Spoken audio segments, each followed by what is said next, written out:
On ESPN, the number 9 ranked team in the country, and here they come.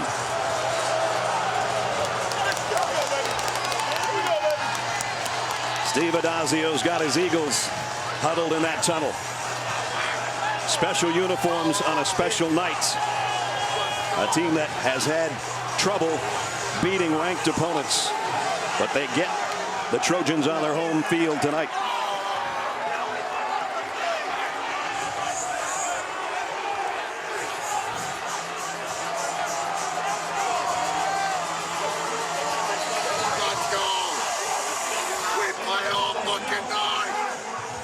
Got them gathered. Time to let them fly. Here they come.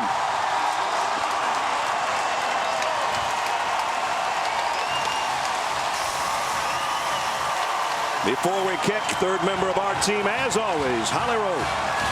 Well, as people around the world commemorated the events of 9/11 this week, it especially hit home for Boston College. As you see the team run out, you see they're wearing special uniforms tonight.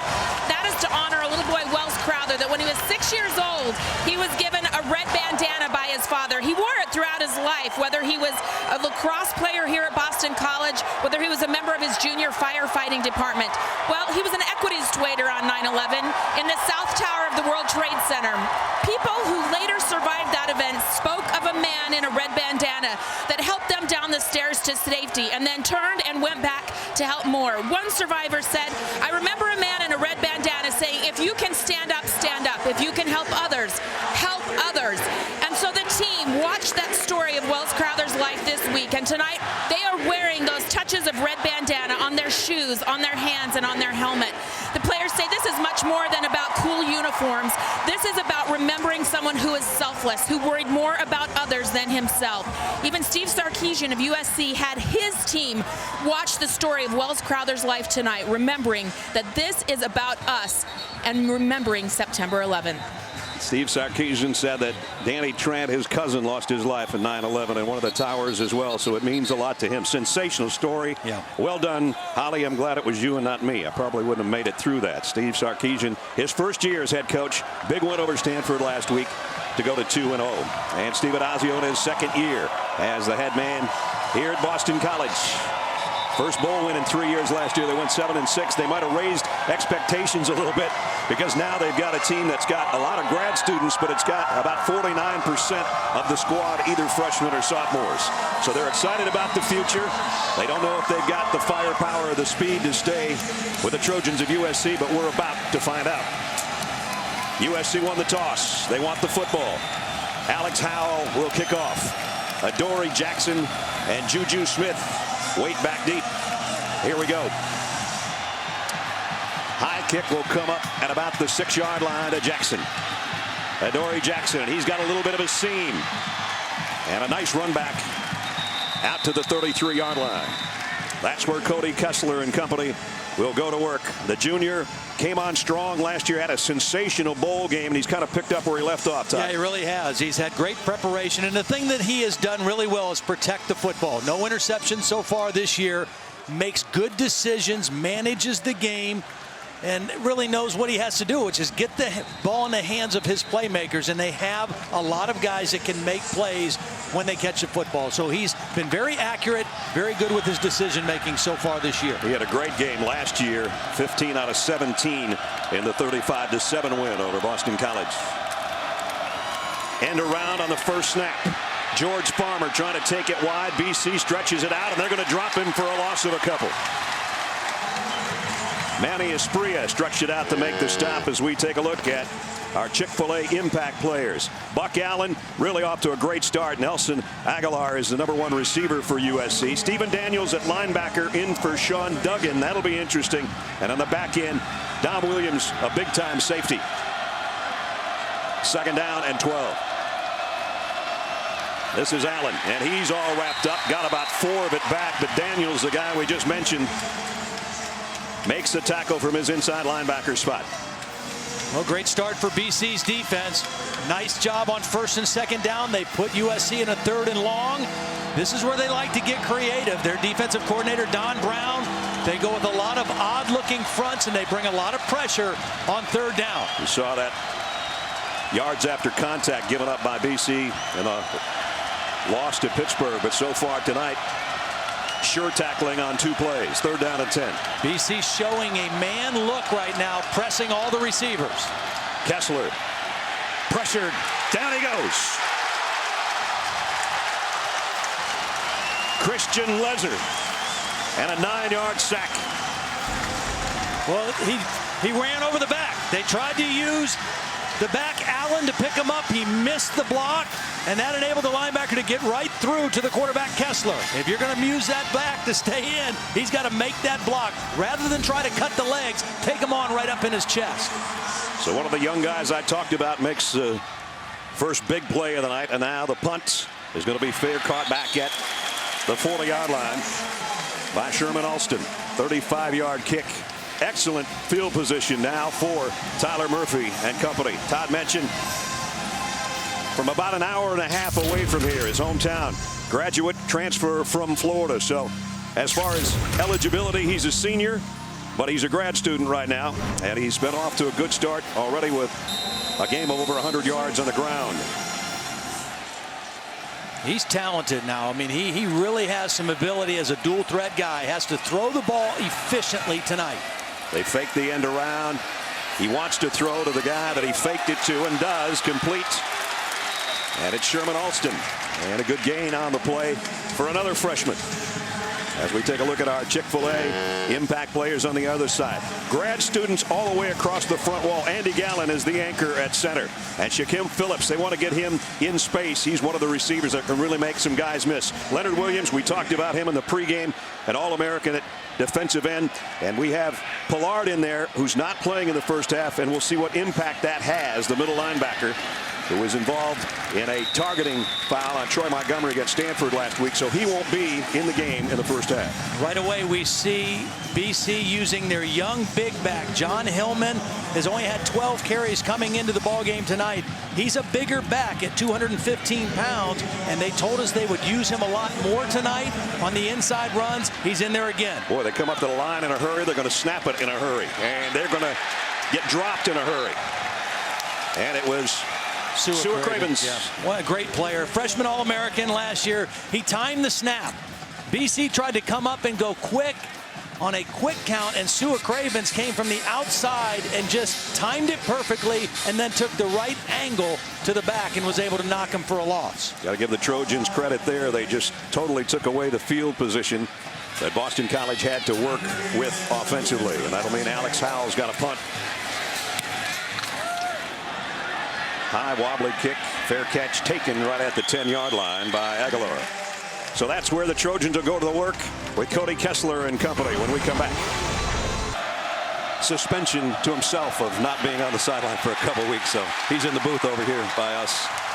It has been one thing after another, it seems like, for the last month, and as we said, it dated back to last year. But, you know, we talked to Sark yesterday and he said it seems like it's gotten us all tighter, actually.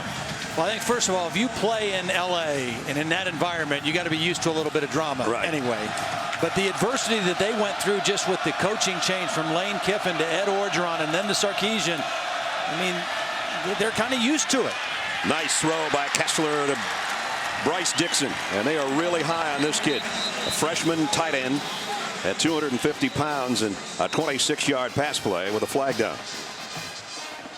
Well, the question is this going to be a targeting hit or a late foul? Nice throw and catch in the middle. I think the hit was by Justin Simmons, the safety, after the catch was made by Dixon. Jeff Heeser's the referee.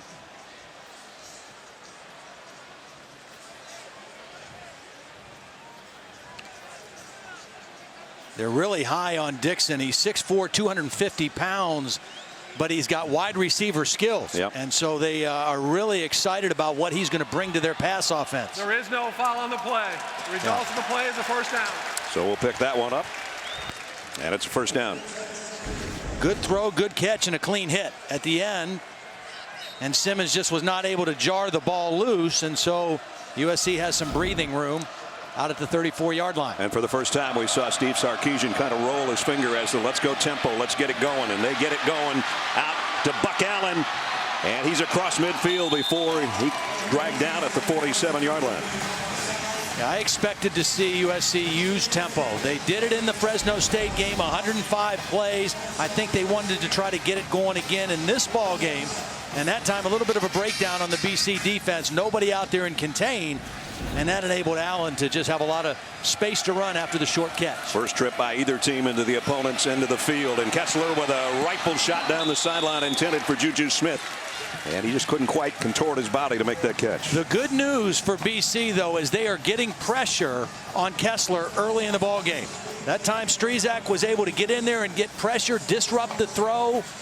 They did that last week against Pitt. They got a lot of hits on the Pitt quarterback. And so far, early in the game, they're getting some guys with some pretty free runs at the quarterback. In a pistol set here on 2nd down and 10. Trying to go left and going only to the line of scrimmage again is Allen. Nice job by Bryce Jones to force the play on the corner. This is a rarity. Neither team with their names on the back of the jerseys. BC had trouble tackling the big back last week against Pitt. James Conner had over 200 yards, a lot of missed tackles. They put the pads back on Tuesday and Wednesday this week. So far tonight, much more sure tackling. 3rd down at 10. Kessler fires far side. It's too high and incomplete. Intended for Rodgers. And Bryce Jones makes back-to-back plays for the Eagles D. Again, pressure. Significant pressure every time Kessler has gone back to throw. It hasn't been a clean look for him. It hasn't been a clean pocket. BC able to push the pocket and cause a little duress. Alvarado to punt. High snap, mishandled. He's just going to have to cover it. No, he does get the kick away how did he somehow. get that out? And it's not a bad kick at all. At all. What an effort. Oh, man. Down to the 10-yard line. You got to be kidding. He just saved about 60 yards. A 37-yard punt somehow. That's one of those deals where he says, oh, no, I've screwed up. I got to fix this. I don't know how he got that out of there. Great job to improvise.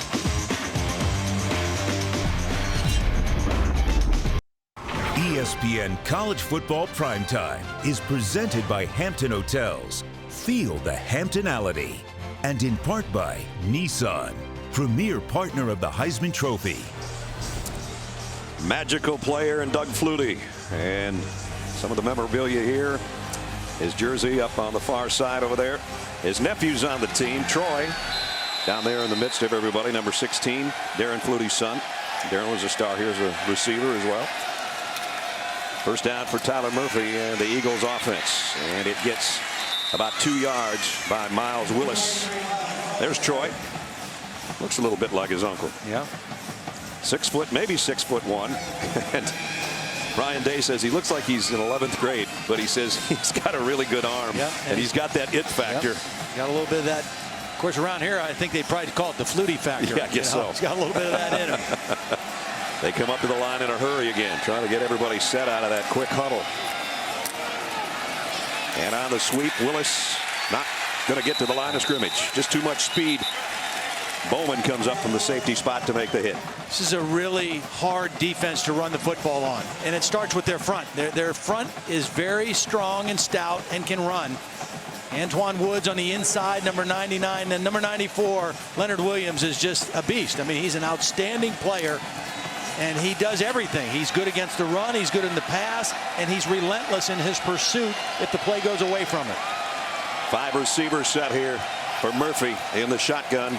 Inside his own 5 to throw on 3rd and long. This is what he does well, is improvise, and dropped. Yeah. Pass that should have been caught for a first down by Charlie Callanan. And those are plays. If you want to beat the number 9 team in the country, you got to make those plays. And Tyler Murphy did what he can do, which is extend the play with his legs. And that's just a case of taking your eyes off the football and looking to where the contact's coming from instead of securing the catch. But you've got to make those plays to beat a team like USC. Alex Howell in his own end zone. Nelson Aguilar is back deep. Standing at the 50-yard line. They should get good field position out of this punt. And he will. He's going to take it on the fly at the 46. Aguilar on the cutback and inside the 40 down to the 38-yard line. Strezak made the stop, but an 8-yard return of a 35-yard punt. Well, so far the BC defense has been up to the task. They've tackled well, they've gotten penetration in the running game, and they've gotten pressure on the quarterback, Cody Kessler. They've been on their game. Now the field position is starting to swing against them after a couple of exchange of punts. USC with great field position now, and I wouldn't be surprised to see USC throw here and try to get the ball to Aguilar. He's in the slot, which means it's harder to double cover him when he's in the slot. He's been their go-to receiver all season. All day to throw on a crossing route is Aguilar, and he's taken out of bounds after a short gain, or maybe no gain actually. Going to lose a yard. Yeah, the tackling is dramatically improved for BC. Again, Steve Addazio said, I regret that I took the pads off last week. I tried to save our guys with a short week and a Friday game, and it was a mistake.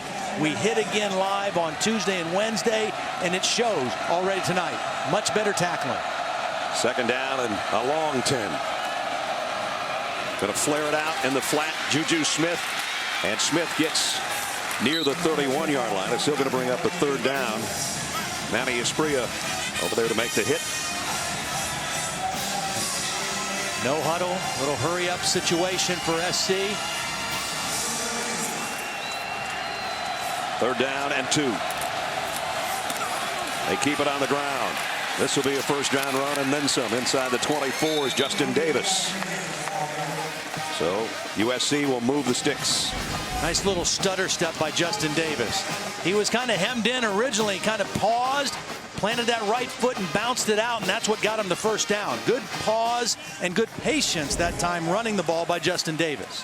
By the way, and you probably have seen, the rain has stopped, and that's good news. Rained all the way up to kickoff. Play action. Kessler gets it out wide open down the sideline, and it's Tefler, the tight end, who's got it first and goal. Another breakdown on coverage. They covered George Farmer going out, but they didn't cover the tight end. Watch him fake block and then release, and nobody stays with the tight end. They ran with the wide receivers. They didn't account for the underneath throw. Good read by Kessler. First and goal at the 6. Justin Davis slips. They do a nice job of spreading it out and making him try to hit that corner.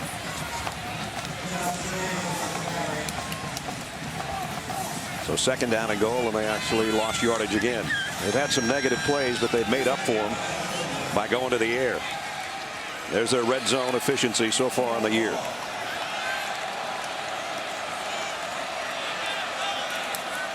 Play action. Kessler fires. Touchdown USC, and it's George Farmer.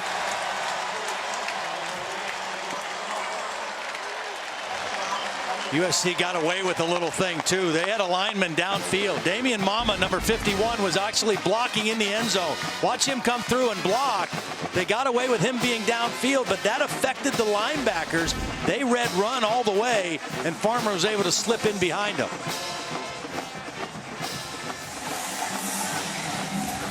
Hidari, the hero last week with that long field goal to beat Stanford, in for the point after.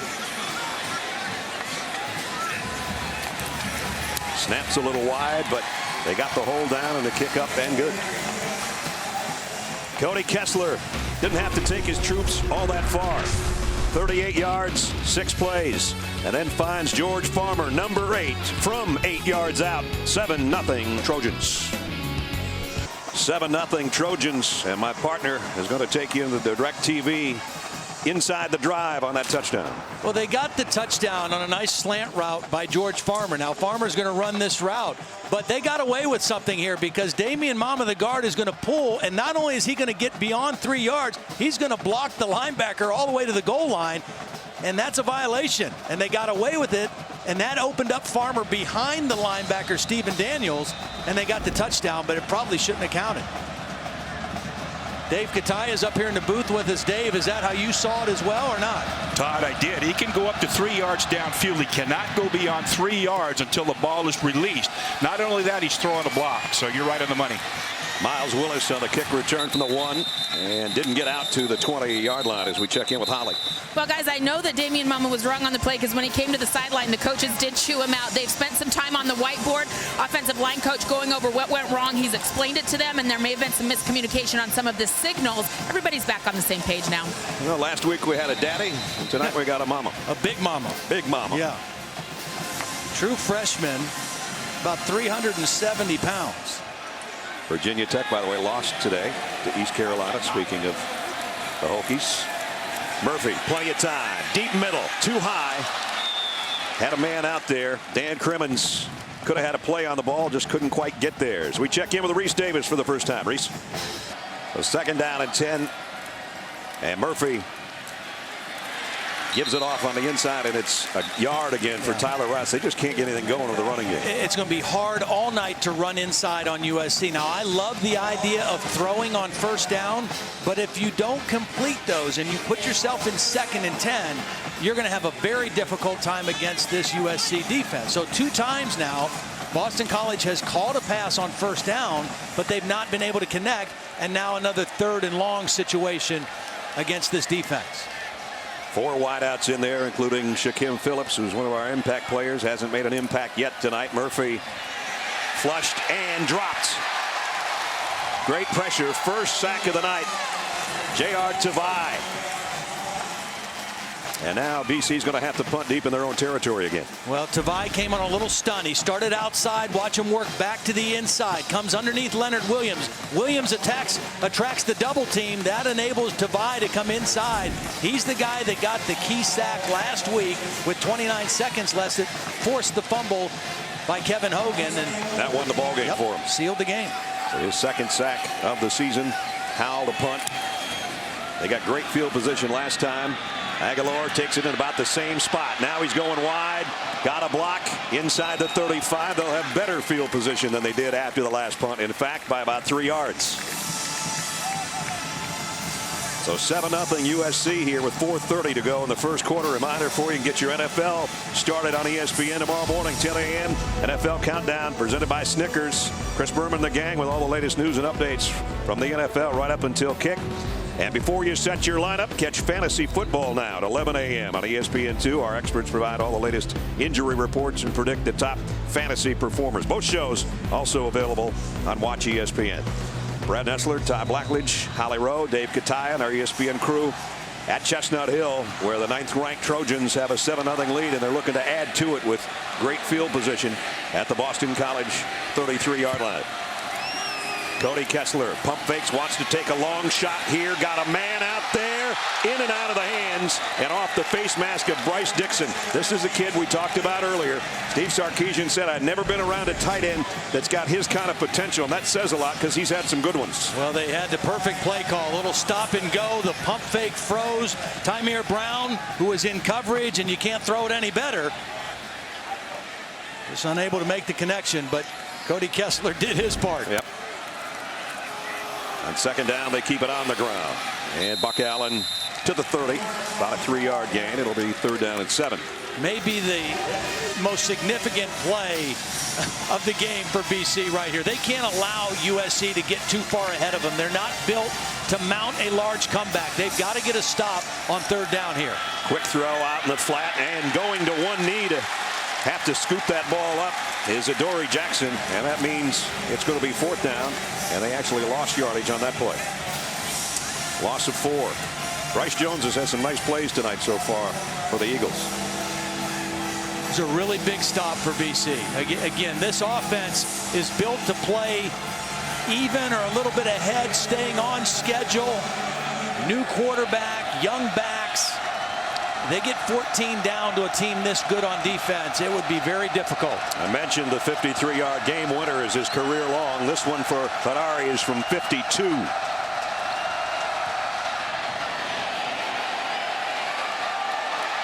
Just tucked it in the right upright. Nice kick on a wet night. So Boston College holds, but USC still gets 3 out of it. They've had great field position all night, and having a kicker with that kind of range helps the cause. After guys like Jack Bicknell and Tom Coughlin and Dan Henning, it was Tom O'Brien who won 75 games. Jeff Jagodzinski interviewed with the Jets, and he was released because of that. Frank Spaziani from 2009 to 2012, and then Steve Addazio now, the new guy, in his second year, trying to sort of rebuild the program here. He wants to have a tough physical football team. He's an offensive line coach by heart, and as he said yesterday, he wants people to rock up and smack somebody in the face. His team's going to have to do that right here. Let's get back in the game, I think. It's just, he's in a tough spot because last year he had a line and he had a big back in Andre Williams, who ran for over 2,000 yards, was a Heisman finalist. They had a veteran quarterback, a 4-year starter. They had a go-to wide receiver. Well, they're missing all of that. So they're breaking in new backs. They're breaking in a new quarterback that's a dual threat guy. They don't have that big power back established yet. So they're having to do a few other things, different things than I think he's really comfortable with. Not exactly their identity, but what they need to be right now. Straight up the middle. Willis does get good blocking. Willis in the open field, across midfield. And Willis all the way down inside the 30-yard line. And there's the running game we were talking about. Well, they did a nice job. They took a tight end and put him in a little bit of a wing position, and they used him to chip on Leonard Williams. They got an extra blocker on Leonard Williams. They cut away from him, and then Willis did a nice job of finding a crease and getting down the sidelines. But they were very aware of where Leonard Williams was. They took extra precaution. They also got Craven's block and a big run. Willis, 52 yards on that carry, down to the USC 26-yard line. Tyler Rouse in the backfield for him now to give him a breather. And Rouse broke a tackle or two, and he's got a good run down to the 19. Leonard Williams got penetration into the backfield, thought he was going to get a loss of yardage play. He's so quick and so hard to block, but he wasn't able to make the tackle, and they actually turned it into a positive gain. Tyler Rouse had to run out as he lost his shoe, and Jon Hilliman, that bigger back, the freshman, has come in to take his spot on a 2nd down and 3. And he's the man set behind Tyler Murphy. Look at this formation. Whole bunch of bodies to the right side, or left side. And it's Murphy trying to do it on his own. It's going to spin short of the 1st down. That's the first time he's run the ball by design tonight. Boy, it looked like he should have left the ball with Hilliman. Yeah, I think so. Hilliman was running into the second level of the defense. Murphy got close to the 1st down, but one of the things at BC, this is their trademark. They use different formations. They shift and trade. They get extra tight ends in. Very similar to Stanford. Yeah. I think Steve Addazio was very impressed with what Stanford has done the last few years, using extra linemen, extra tight ends, being a power running football team. And I think that's the niche that he wants for this team. Tyler Murphy, I think when he was getting tackled, he was still on the tackler's body, and with that rolled over, and I didn't give him enough yardage and didn't get him enough credits. 1st down. And this is a situation where BC needs to capitalize now. They got a nice drive. They got the big run early in the drive. They're in scoring territory, and they've got to capitalize with touchdowns. In order to beat a team like USC that's explosive and can score, when you get down in this part of the field, you have to come away with touchdowns. 1st down, critical down against a defense like this. You've got to be productive on 1st down. Here's that same look with the slot guy right up here. From the 16-yard line, Murphy will give it off this time to Hilliman. And he got it near the 11.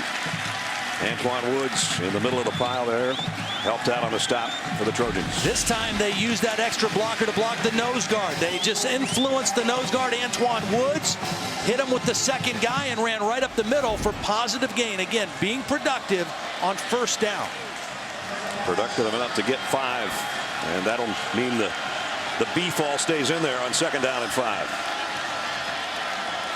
Josh Bordner in motion, and he sets up as an extra blocker, and it's Hilliman dragging Trojans down for another 1st down. Again, 1st and goal. Again, the formation. They've got big, heavy personnel in the game. Extra linemen, extra blockers. and they're just trying to go right at this USC defense. Look at that left side. Here comes the kick out block. Nice job by Aaron Kramer, number 70. And then Hilliman, the big back, pushing the pile towards that first down. Set up just outside the 5-yard line. First and goal. They started out the game early running at the perimeter. This drive, they're going right at the heart of this SC defense. Again, extra blockers in. Hilliman again to the 3. Leonard Williams, submarines in there to make the tackle, and the quarter will come to a close. That'll only upset the people in that end zone because Boston College on the drive looking for a touchdown. On their home field, though, they trail number 9 USC 10-0. You're watching the ACC on ESPN. Just about set to start the second quarter here at Alumni Stadium. 10-0 USC right now, but Boston College driving. They've got it second down and goal at the Trojan 3-yard line. When you got a quarterback that can run, this isn't a bad spot. I mentioned that he needs to be a dude tonight. Here's the perfect place for him to step up and be a dude. Murphy. He pitches it late, and it's a touchdown. Tyler Rouse from 3 yards.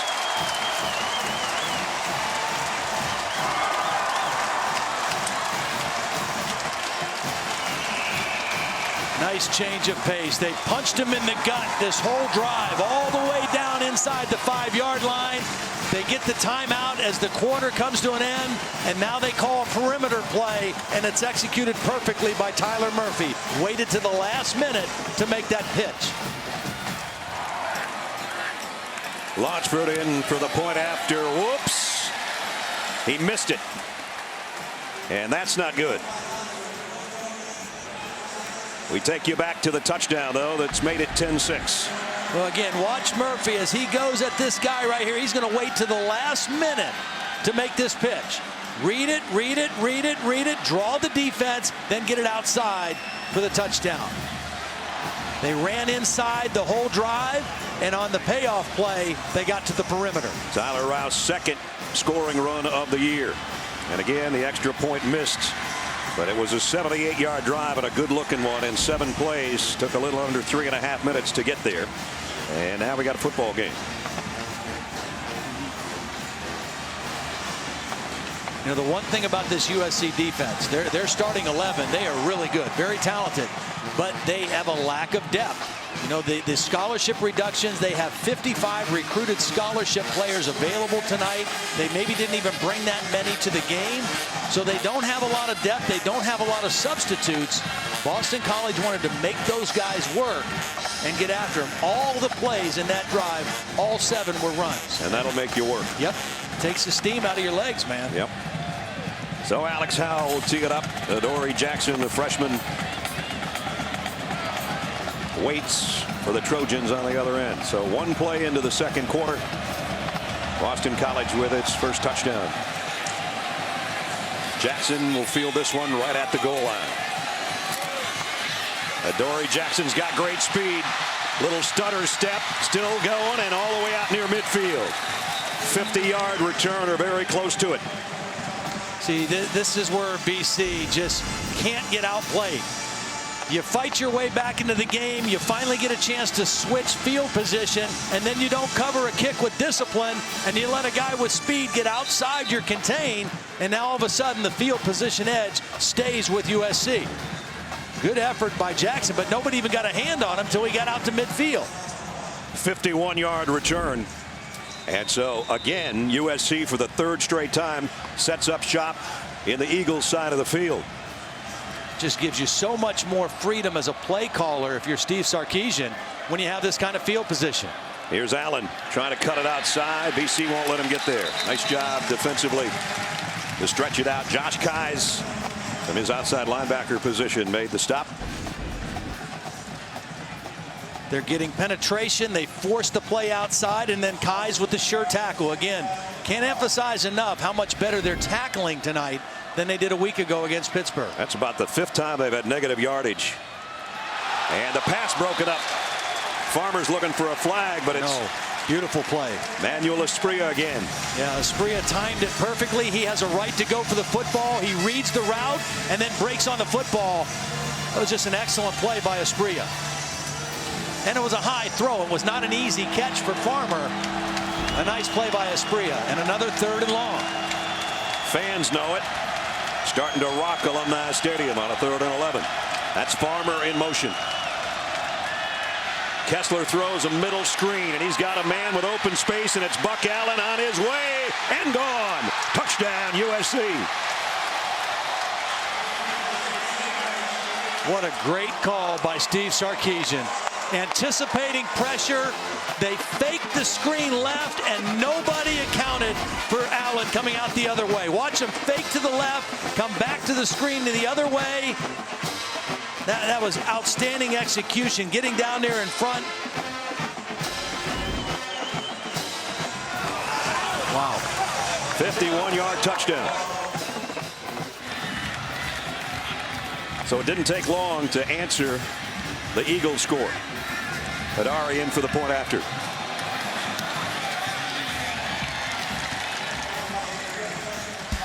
The man they call Buck, Javaris Allen, who's been sensational as a running back this year with yards on the ground, can do it as a receiver as well. On the screen pass with a convoy in front, 51-yard USC touchdown. And they're up 17-6.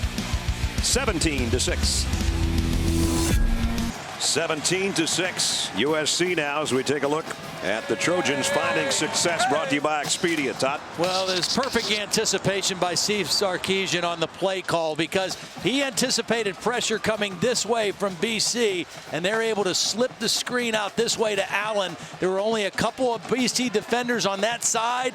They were able to get Palamaivo, the guard, out in front. It was just a perfect play call against pressure defense on 3rd down. That little fake to Farmer who went in motion turned the whole thing back the other way. Got everybody thinking it was going out to the left, came back to the right, well executed, perfect time to make the call. So just a 48-second drive. Adari's kick is deep. Myles Willis will have to take a knee in the end zone as we check in again with Reese Davis. Reese?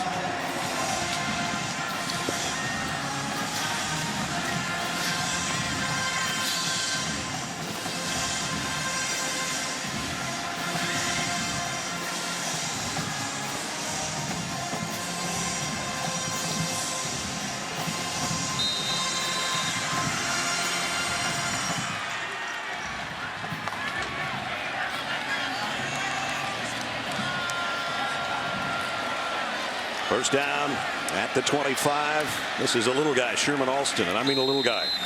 5'6", about 160 pounds, soaking wet, which he probably is tonight after the rain earlier. A little no-huddle, hurry-up tempo by BC. Change of pace for them. They've got to throw one downfield pretty soon, don't they? 2nd down and 5. Play fake.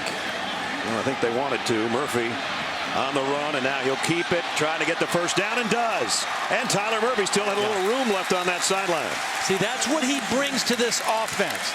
The ability to make a play when there's not a play. And he had decent protection, but he didn't have an open receiver. So once he felt the pocket collapse a little bit, now he's improvising. His eyes are downfield. He makes one guy miss in the open field, and he turns it into a positive game. He has the ability as a dual threat guy to make plays by design as a runner and also when things break down. Again in that season opener against UMass, 173 through the air and 118 on the ground, and they keep it on the ground. Jon Hilliman, the bigger back, the biggest back they have, on the carry again. He's done a good job here in the first half. They have him in kind of as a fullback because Myles Willis was also in there as the tailback, and it was kind of like old-fashioned I formation football, giving it to the up back.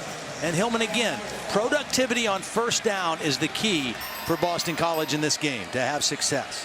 Dan Crimmins and Josh Borden are basically the 2 top receivers for Boston College. Neither one has been able to get a catch tonight. Murphy all day to throw.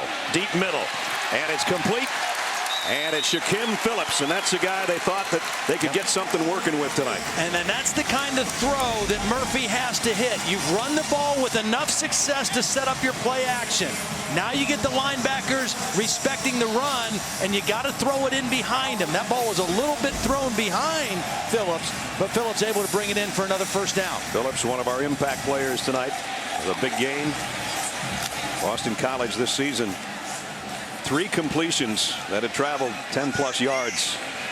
That one a big gainer and a first down at the 31.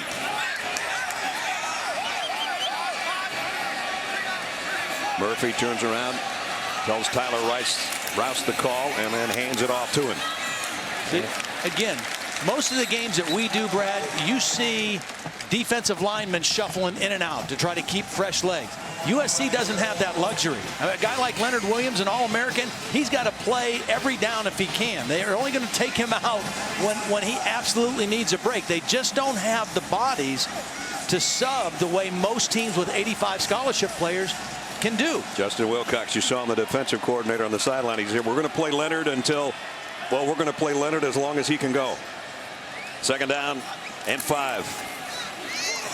Murphy on the keep, on the option. Oh, what a nice move. He's got the defense all turned around, and it's 1st and goal.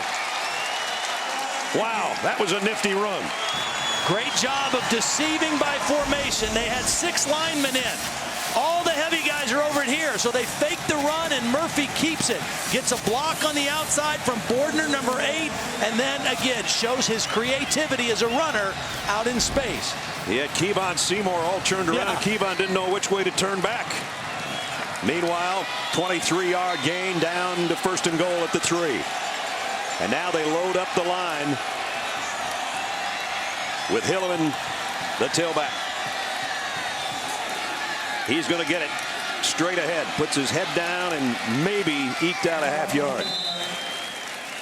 Again, similar to the way Stanford likes to play in their run game, an extra lineman, 6 offensive linemen, a couple tight ends, and a big back.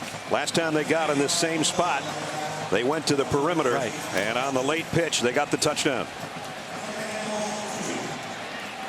2nd down and goal, just inside the 3.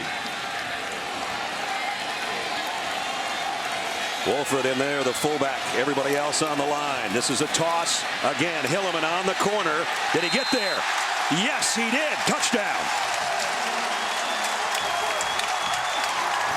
That's the difference between a 215-pound back and a 185 or 90-pound back. Sua Cravens is a great football player, number 21, but he's not going to make this tackle against the big back. Hillman runs right through the tackle and gets the ball across the pylon.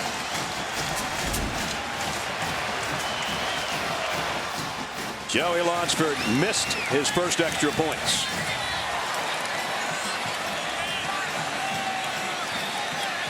Tyler Murphy to hold. Little surprised BC's not going for 2 on this one to try to get it back to a 3-pointer, especially with a dual threat quarterback like Murphy. This time the extra point is good.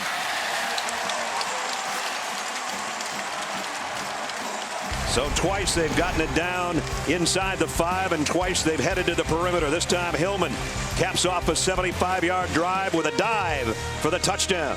17-13 USC. ESPN College Football Primetime is brought to you by Dish. Watch all your live sports wherever you are. No extra charge with Dish. Hopper hooks you up. And Chevrolet. Find new roads. Takes a lot of work by the equipment guys to make it a red bandana night, as Boston College honoring their late hero Welles Crowther, who was part of the lacrosse team here and was a hero in 9/11. A lot of red bandanas in the building tonight. Good looking drive by the Eagles, making it a ball game. 17-13. Alex Howell will kick off. Now, if you're BC special teams, you don't want to give that guy a 51-yard kickoff return right now. And it will be Adoree Jackson this time from the 7, and he drops it. And he's not going to get a 51-yard return this time.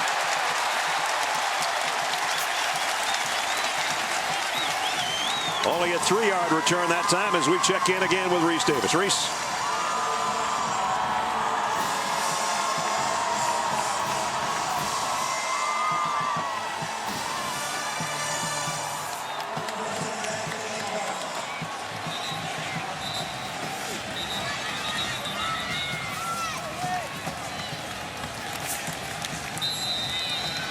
Cody Kessler comes out, a couple of touchdown passes already in this first half. Exactly at the 10-minute mark here of the quarter with a 4-point lead. But this time, they've had good field position all night until now. Wow, they were missing alignment. Yes, they were. And here he comes. Finally, Zach Banner. I don't know what he was thinking about. You need 5 of them up there. It'd be nice. And a nice run by Justin Davis. Picked up 5. The reason they need him is because they ran right to that side. Yeah. We need our right tackle because we're going to run the football right behind you, big guy. Zach's hard to miss. 6'9", 250 something.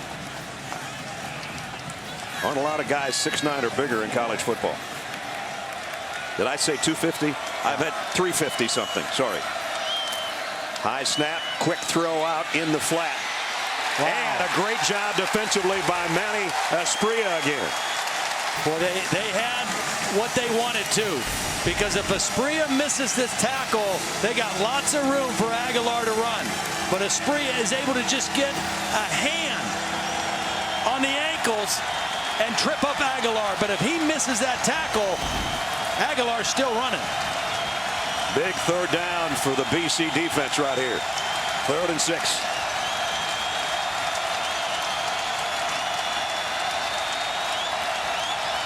Aguilar in motion. Kessler fires to him on a slant. Let's see, forward progress. I don't know. He's knocked back behind the line. And they're going to spot it short of a first down. See, when Aguilar went in motion and the defender ran with him, that tips off the quarterback that this is man coverage and not zone. So Aguilar makes his break. Kessler goes right to him. And a nice initial hit forced him back, and then Aguilar trying to get that first down comes up short. Tymir Brown did a great job on that hit from his safety spot. And it's 4th down and a yard. I can't believe they would go for this. I don't think they will. Maybe let the clock go down. Steve Sarkisian's looking at the clock more than he's looking at the field. There's a timeout. I think he might be using the clock to give his defense as much rest as they can get. Good because point. that last drive, this running game of BC is taking its toll on his defense right now. We'll see what happens when we return. 8:02 remaining first half. Another USC alum, Will Ferrell, here in the house at Alumni Stadium tonight. Big fan. Big fan. My favorite Christmas movie is Elf. Love it. Hard not to be a fan of his. Steve Addazio just took a timeout, so we came from a USC timeout, and Boston College takes one as well. Interesting. I think it was a mistake. Monday Night Football returns, bringing you a meeting between LaShawn McCoy and the Philadelphia Eagles up against Andrew Luck and the Indianapolis Colts. Monday Night Football, Eagles and Colts on ESPN Monday nights. Nick Foles had a terrible first half against the Jaguars last week, and then he lit it up in the second half, and Andrew Luck did sort of the same thing in the loss to the Broncos. So a couple of young guys and some up-and-coming stars squaring off on Monday Night Football. Chris Alvarado to punt. Sherman Alston awaits on the other end.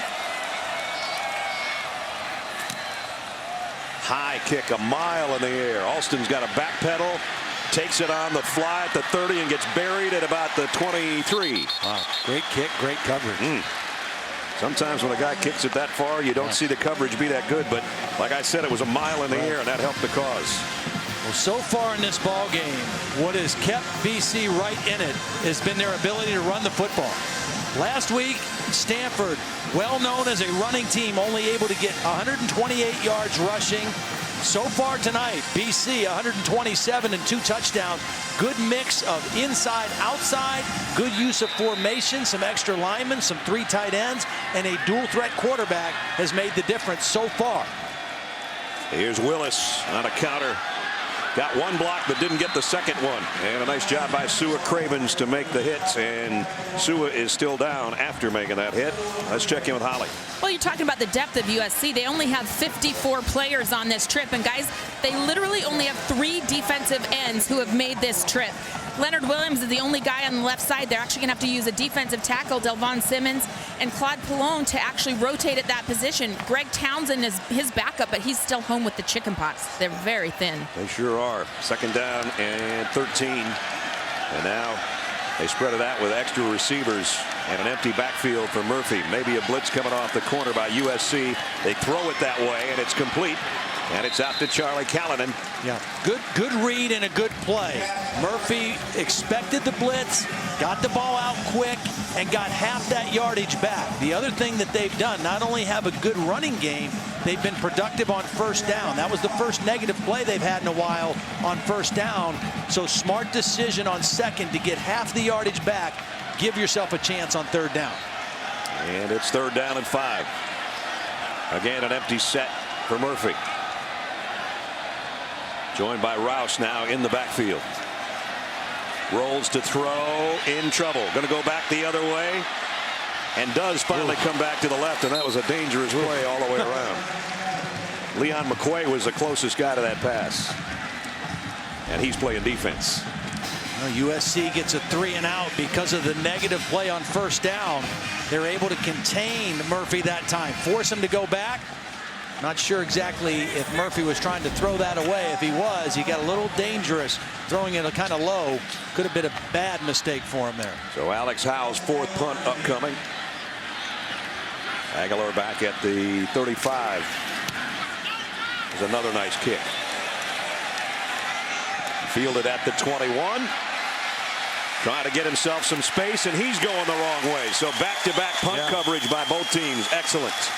49-yard punt and a loss of 4 on the return. We'll return right after this. There's a labyrinth on the Boston College campus here honoring the 22 Boston College alumni that lost their lives on September 11th. Of course, that fateful day, Thursday. And here's Jefferson and Allison Crowther. Well, Crowther's parents. He a hero with the red bandana story we told you earlier. Saving several people's lives from the South Tower on that fateful day, and his mom and dad out there. Both sidelines, including the opponent, a standing ovation. And then there was a chant that just erupted of USA. How cool was that? Very cool. Pretty special night. Welles Crowther, who was a lacrosse player here at BC in the late 90s. And a hero to everybody. Cody Kessler, deep ball, sideline. Oh, Aguilar had a half step, but nice coverage back there and incomplete as we check in with Holly. Well, I'm here with Jefferson and Allison Crowther, and I just wondered what you thought when you walked out tonight and saw the red bandanas everywhere. It just warms our hearts so incredibly. It's very moving for us because it shows how much these young people are inspired by our son's story and by what he did, how selflessly he cared about others. And you know, this is Boston College, where they're men and women for others. That's the motto. And to be able to help them, give them an inspiration like that, I mean, it's just a wonderful feeling. It really, truly is. I watched your son's story, Allison, and you know, you had heard that a man in a red bandana was helping others, and you went and spoke to those survivors. Why was that important to you to know about your son? Well, I had spent months looking for him, reading the media, watching the documentaries and broadcasts, because something inside of me kept saying, keep looking, you'll find them. And so when I saw the article in the New York Times that mentioned the man in the red bandana by survivors who were on the sky lobby of the 78th floor of the South Tower, I knew it had to be Welles. He carried a red bandana since he was 6, 7 years old. Well, thank you for joining us, and thanks for letting us be part of this special night for you. It's just beautiful. I want to thank ESPN also, because without that video that Drew Gallagher produced for ESPN, it went worldwide and viral, and so many people learned Welles' story and have been inspired by it, and I thank ESPN for their involvement. It's wonderful. Well, thank you, and thank you. Thank you very much. Thank you so much. Good night. If you haven't seen that 13-minute video, it'll tear you up. And great to have his parents here with us tonight on Red Bandana Night. More importantly, for what's going on the field, Boston College is not only hanging with the number 9 team in the country, they get an opportunity here on this drive before halftime to do something and maybe take the lead. Well, they're right where they want to be in this game. Now, last week against Pitt, things kind of unraveled on them in the second quarter. It was a close ball game. They were down 13-7, and Pitt put a drive together and scored right before half to kind of take them out of the game. They got to finish the half, finish the drill here if you're BC. Myles Willis got the corner after a great block and got inside the 45-yard line, a pickup of about 15. I think it was Andy Gallica, one of our impact players, on pulling from his center position that helped out. 4-year starter. He's uncovered, so they get him out in space. He gets a nice block. All he needed on Michael Hutchings, the guy who's starting at middle linebacker in place of Hayes Pollard. Now, again, we'll see Pollard in the second half, and he's kind of the heartbeat of this USC defense, and I think they miss his leadership. Leading tackler the last 2 years, the running game against BC has had an effect on this SC defense. Pollard, a two-time captain for the Trojans, and that doesn't happen very often. We'll see him in quarter number 3. And here's Murphy diving inside the 40. He keeps that one all the way. Holly? Well, I was able to speak with Hayes Pollard before the game. He came out in his sweats and was a very vital, energetic part of their warm-up. He was out here leading the guys, giving them his spirit, even though he couldn't be here in the first half. He said he's going to just hang out in the locker room. They had a TV with cable, so hopefully he's able to see what's been going on and be dialed in when he rejoins the team in the second half. I was going to say, I assume they have a way for him to watch the first half in there. I'll guarantee he's not in sweats anymore. No. He's probably banging his head against the wall in there getting ready. 2nd down and 6. Empty backfield for Tyler Murphy. They fake the fly sweep. He's going to go across the middle. Oh, and a second pass drop tonight. That one, Josh Bordner.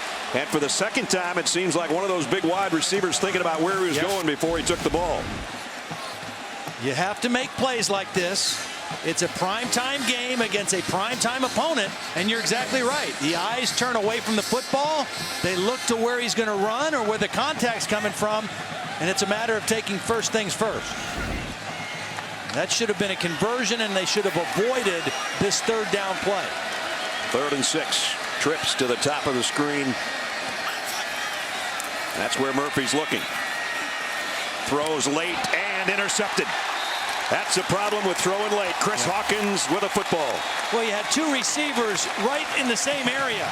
I didn't understand the routes. Alston and Shaquem Phillips were kind of in the same area, and that was exactly where Tyler Murphy was staring to go with the football.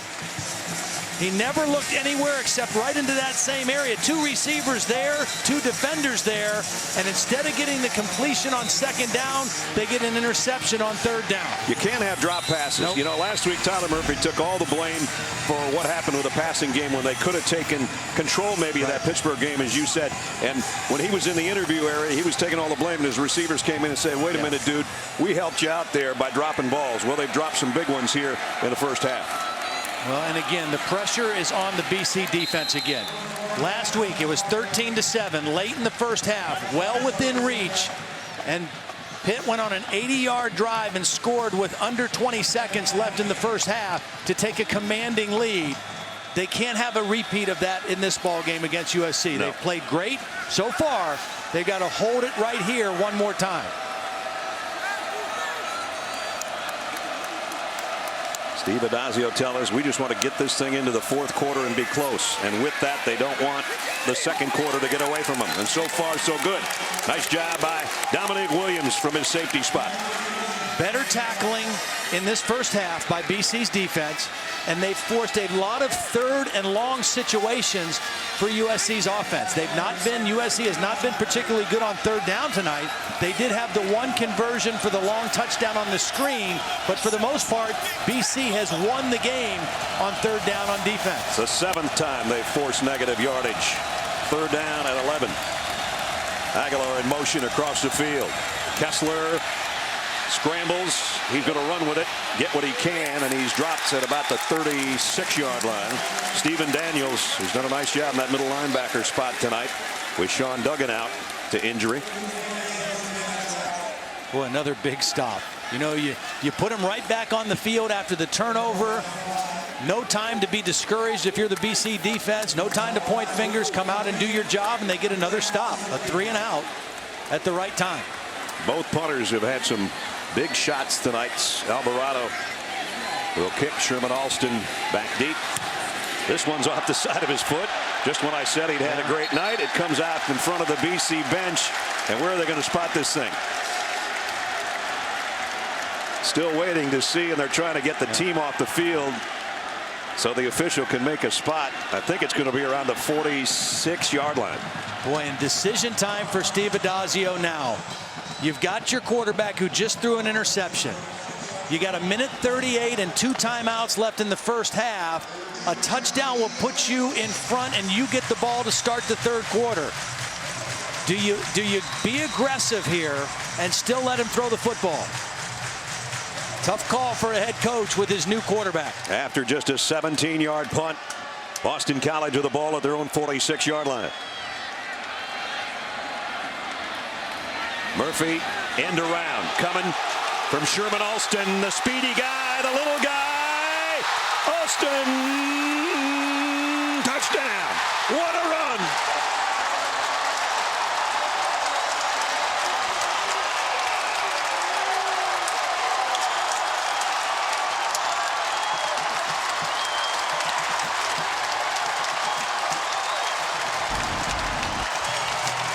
What a call by Ryan Day. They've had success with the option. So they bring the option, they give the same look, and they come back with their one true speed guy, and they completely fooled the USC defense. Perfect call. Well executed by BC. The freshman out of Harlem, New Jersey, has ignited this crowd on a one-play 54-yard scamper.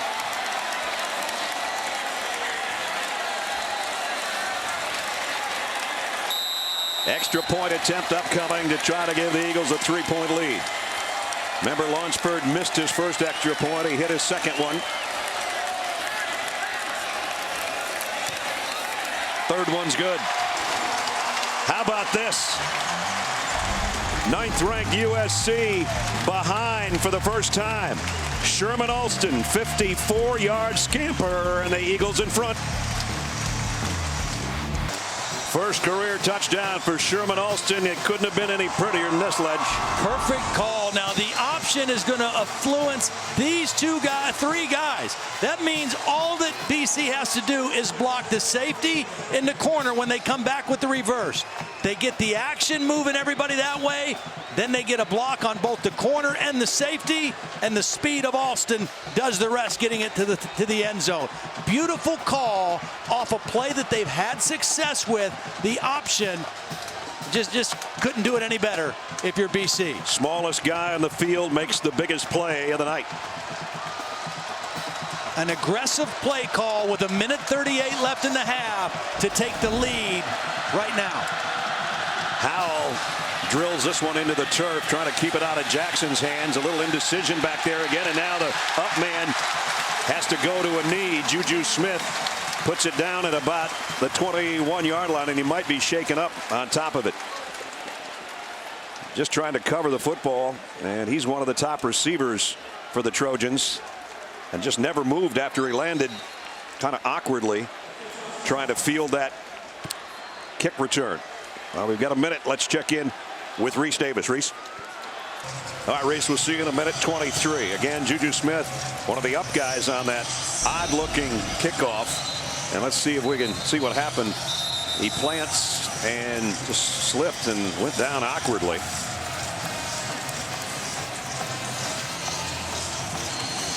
Got hit by his own guy, but I think it was just the slip. His team will line up at the 21-yard line now. USC's got 2 timeouts remaining. Yeah, a lot of time. With a quarterback who's shown great decision-making in protecting the football. Draw play straight up the middle is Allen, and Allen will get out across the 25 with a flag down. Thrown in the area, you expect a holding call against USC. Haven't had a lot of penalties tonight. No. Holding, offense, number 75. 10 yards from the spot of the foul. Dave Kataya has been able to just eat hot dogs up here. He hasn't had to talk. But Dave's gaining weight in the first half. Max Turk, the center, is the guilty party, and they'll back it up to the 13-yard line. That hurts. You know, if you're USC and you're in a 2-minute offense on the road, you run a draw play, you get a good gain, you want to get that first down. Now you're backed way up on 1st and long. Kessler pump fakes one way, comes back, trying to set up a screen to the left like they did on the last drive, and this one blows up on them. Same play that they scored on earlier in the game, only this time they faked it to the right and tried to slip the screen back out to the left. This time much better defended, or job defending it by BC. Actually, we're able to get a hand on the football. Brian Mahalik got out there to kind of blow that play up from his defensive end spot. Second down at 18.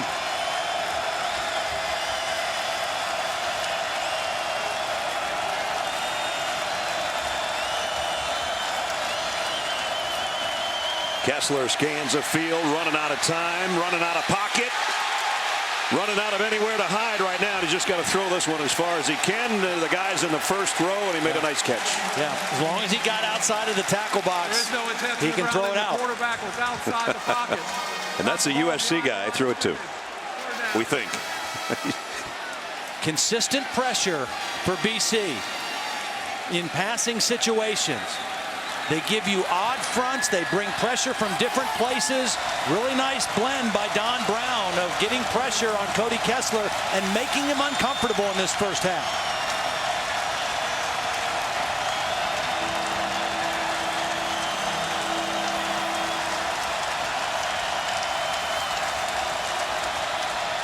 Conservative call on 3rd and 18. And that's it. Boston College will try to use a timeout here. They can let the clock wind down. They've got 2 to use. Yeah, why not use it? And I think they may have right there. You know, remember earlier in the game, we had one bad snap. They got away from the punter, and he was very fortunate to get that kick out. I would put pressure on the punter here and see if you can get him to make a mistake. He shanked the last one, and he's dropped one, a snap earlier. Dropped one and kicked one 17 yards. And he's had a couple big ones as well, but he's not going to be in a comfort zone inside his own 10-yard line when he kicks. All new Chase starts tomorrow in Chicago. Defending champ Jimmy Johnson with his sights set on his 7th title. It's a challenger round. 16 battle. 12 will advance in the chase for the NASCAR Sprint Cup. The myafibstory.com 400 at Chicago. 1 o'clock tomorrow on ESPN. This is a 6th punt for Alvarado. And again, his last one wasn't good. And that guy, as we've already seen, if he gets his hands on the ball and gets a crease, can take it to the barn, as he did on a sweep a couple of minutes ago. And he's going to call fair catch here. And handles it well around the 47-yard line. Boston College done a nice job on the ground tonight. Absolutely. They've got 3 running touchdowns. Good blend of inside, outside running and improvisation running by the quarterback, Tyler Murphy. They've averaged over 8 yards per carry. And again, they've had a little bit of everything. They've also utilized formations, extra tight ends, extra linemen, inside, outside, and then the last touchdown, the razzle-dazzle off the option. They ran the reverse. It's been a beautiful first half running the football against a team that is very difficult to run against. Good field position at the 47 with a timeout left. Did they get aggressive here as well? Might be, depending on what they get on first down. And on first down, Tyler Murphy throws a strike. Out of bounds at the 38, Dan Crimmins. Clock will stop until they reset the chains. They still have 1 timeout. I think you're right. You get that first down and get into plus territory. Now you get a little bit more aggressive.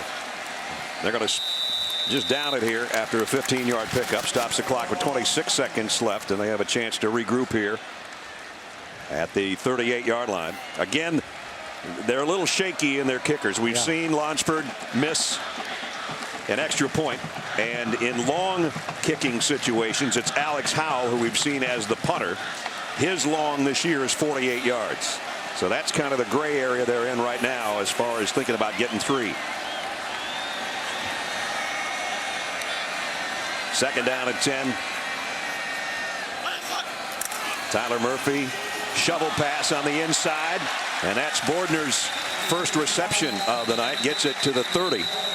See, what the BC running game has been more like this year, and this game in particular, not so much what they looked like last year with the big back. a little bit more like the Florida offense when Steve Addazio was there with Tim Tebow. Quarterback runs, little option, little reverse off the option. That time the shovel pass off the same action. Just a nice blend that we've seen so far with this BC offense. And as you said earlier, Steve Addazio says what we want to do and what we're doing right now necessarily aren't the same thing. But what they're doing tonight has been effective. Yeah. You know, they've mixed the run, they've mixed formations, they've mixed personnel groups, and they've really kept this very stout USC defense not only off balance but on the field a long time. And that takes its toll. If you get them into the fourth quarter and you run the ball this effectively, you have an advantage here at home. It's been some great play calling, really, on offense. Absolutely. And you got to give that credit to Ryan Day and company. There is the play selection for BC. They haven't thrown it a lot, and they're going to try their field goal right here. And it is Alex Howell, their long ball kicker. And I mentioned 48's his best this year. And USC's, if that was his practice kick, it was horrible. But if USC took the timeout, he knows what he has to do now. Yeah, that might change Steve Addazio's mind after watching that practice kick, though. If that's his long kicker. So USC has one timeout remaining. And see, you know, he's still talking to Ryan Murphy. So I don't know if they're convinced that they're going to try this field goal or what. You got Murphy talking to the coaches, you got the kicker warming up his leg, and you got USC that called a timeout. You know, the reason you kick on third is if there's some kind of a mishap, you know, you got another down with it. But you mentioned earlier, too, Tyler Murphy's the holder. So there's a lot of chatter going on about what's happening here. They leave their kicker out there, and maybe Murphy to hold. Maybe they try something tricky here on third down with Murphy, and then you come back and kick it on fourth down if you don't convert. About to find out. He will hold it. He will kick it. He will miss it. They come away empty. His practice kick wasn't good, nor was his mulligan. The good news for BC, they're right where they want to be, even better than where they wanted to be. Leading, going into the locker room, and they get the ball to start the third quarter. If somebody said that to Steve Addazio, we just said yesterday, how about a 20-17 lead going to the break, and you get the ball to start the third? And your running game is, hey, you're rocking off the line of scrimmage, and you're smacking him in the mouth. Exactly what he wanted. Oh, man, his voice just kept getting louder as he kept saying, rock off the ball and smack somebody in the face. Right now they're smacking number 9 USC with 14 seconds left. Trojans have one timeout. They're not in the greatest of spots field position wise, but maybe they'll take a crack at something here. And they're just going to play it safe. And it's going to be a 10 or 11 yard gain. Banuku, the fullback, on that carry. And that carry will carry us into the locker room. Steve Sarkisian, after a big win over Stanford on the road last week, but much closer to home. Tonight's about as far as they can fly east. And it's the Boston College Eagles that are flying pretty high right now at halftime. A little bit of a surprise going on in Chestnut Hill. And Holly's with the leading coach. Well, Coach, you had an aggressive play call on that Alston touchdown. What was going through your mind? Why was that the right moment? Well, we just felt like, you know, we got to fire our guns right now. You know, we're trying to stay on the attack. Our message all week was be on the attack. And we want to let our kids know that we're going to play wide open as far as that's wide open for us. Then you kick on third down there. What was the thought process on whether to go for it or to kick? We're trying to see if we can get one more play off and then fast field goal the thing. But 19 seconds, we just didn't have enough time, and I didn't want to risk it. I wanted to take a shot and see if we get 3 more points. Thanks, Coach. All right, take care. He wanted to keep it close into the fourth quarter. He's better than close going to the locker room. Halftime lead. Boston College up by 3 as we send it back to the studio. Reese Davis and the guys with the Buick halftime report. Fellas. Play action. Kessler fires. Touchdown, USC. And having a kicker with that kind of range helps the cause. Murphy, he pitches it late, and it's a touchdown. Kessler throws a middle screen, and he's got a man with open space, and it's Buck Allen on his way and gone. Touchdown, USC. And this is a toss, and Hilliman on the corner. Touchdown. Murphy end around, coming from Sherman Alston, the speedy guy, the little guy. Touchdown. What a run. And we welcome you back to ESPN's College Football Primetime, presented by Hampton Hotels. Just about set to start the third quarter. A surprise at Chestnut Hill. It's 20-17, Boston College. Welcome back, everybody. Brad Nessler with Todd Blackledge. I've been texting before the game at halftime with a good friend, Mark Herzlich, who was the ACC Defensive Player of the Year and a great linebacker at Boston College, now with the New York Giants. He says, such an amazing example of the coaches changing play calls and scheme in order to maximize the skill sets of his players. That says it all, babe. Absolutely. Great job of mixing what they were doing in their run game. They ran for almost 200 yards. Averaged over 8 yards a carry. They didn't have to be in a lot of third down situations. They've got to repeat it here in the second half, though. And they'll have the football to start the third quarter from the goal line on the kick return. And a little bit of open space, but it closed quickly at about the 26-yard line. Willis goes down there. We go down to Holly. Hayes Pollard, who was suspended in the first half because of that targeting ejection last week, came out early. He was out on the field in the second half warming up while the BC band was still on the field. He has worked up a sweat. Steve Addazio just told me at halftime he is thrilled that Hayes is back because BC gives them so much window dressing, so much movement, formation, personnel groups. To have their middle linebacker back who communicates is crucial. Yeah, he's a guy calling the shots over there. Two-time captain, number 10, back in the lineup to start the third quarter. On the sweep is Willis, and he gets good yardage before Bowman knocks him out. Again, first down is so critical for BC. You hear coaches talk about staying ahead of schedule. They really have to do that. They've done so many good things tonight, and they have the lead. They're right where they want to be in the football game. But again, this is an extremely talented team that they're playing at USC, and you got to believe they're going to open up in their offense a little bit in this second half. They've got the weapons, USC, to put points on the board. Not making mistakes either. Yep. No penalties tonight for Boston College. And it's Willis again. Got to the second level. First down at the 44-yard line. Pollard makes his first tackle, but it's still a pickup of 11. I just think the change of pace with the BC running game and how they've mixed and matched inside, outside runs, personnel groups, different backs, the quarterback running in addition, it has really given this defense fits. First down at the 44. Tyler Rice now in the backfield in the pistol with Tyler Murphy. And Rouse on the carry gets nothing this time. And it's Leonard Williams, big number 94. Again, first down. That time USC won. They got the negative play on first down. A slight loss of yardage, but it puts this BC offense a little bit behind where they want to be. And that's the kind of play Leonard Williams has made his whole career. Very explosive, hard guy to block. Justin Wilcox, defensive coordinator, one of the young, very talented defensive minds in college football. Second down and 10. Play action. Murphy. He's going to take off with it. Got about 4, maybe 5. Williams and Woods, the 2 tackles combined on the stop. And it'll bring up third down. That first half, BC was 0 for 5 on third downs. Not good, not converting, but only being in 5 third down situations. That is a positive. Yes. That means they were good on first and second down and avoided it. But they're going to have to convert some third downs here in the second half. 42% on the season, and as Todd said, an 0-fer on the night. 4 wideouts in this grouping, and an empty backfield for Tyler Murphy. USC a little discombobulated. Late guys running on. Only a 3-man rush. Murphy stretches it out. He will rush.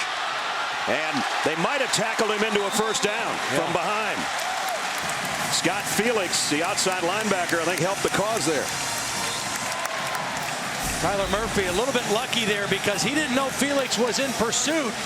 And that's the kind of play you see the ball cough out of a quarterback when he gets hit from behind. He's not protecting the ball all that well, but he was able to hang on to it and get the first down in their first third down conversion of the night. And it's in USC territory at the 45-yard line. Now again, they've got the big lineup in there. No receivers, no wideouts at any rate. And drag down. Nice play defensively by Adoree Jackson. He plays both ways and special teams, so he's a little bit everywhere. Number 2, you've seen him tonight as a kick returner. He plays offense at times and now playing corner right now. Very talented guy, obviously. True freshman. I think Chad Morton's the last guy for USC that played offense, defense, and played on special teams, and he was a pretty good one at the NFL level too. Second down and 11. They fake the sweep to Alston, and it's Murphy on the keep. Down around the 43-yard line. Chris Hawkins in on the stop. Pick up of 3. Now they got a third down and about 6, and they're going to have to get 8 to get this one.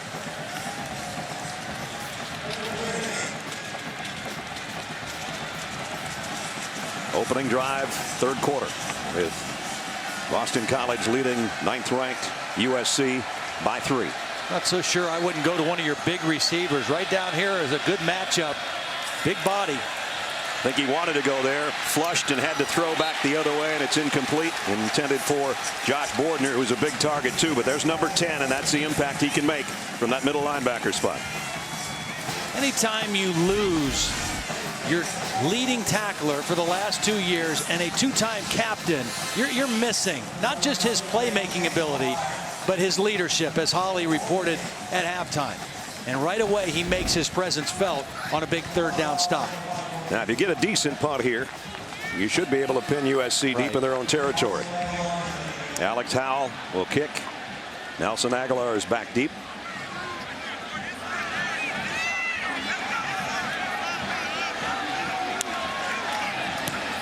So many kickers trying these kind of punts, hoping the ball will come back to them. They won't have to worry about that. It's fair caught at the 10-yard line.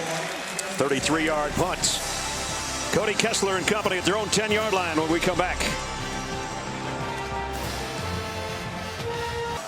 Look at the AP Top 10 rankings brought to you by Northwestern Mutual. Number 1 team is Idle, Oregon a winner. Alabama likewise. The other top 2, 1 Idle, and Oklahoma leading on ABC right now. Georgia got beat by South Carolina, and we got number 9 in a little bit of trouble right here.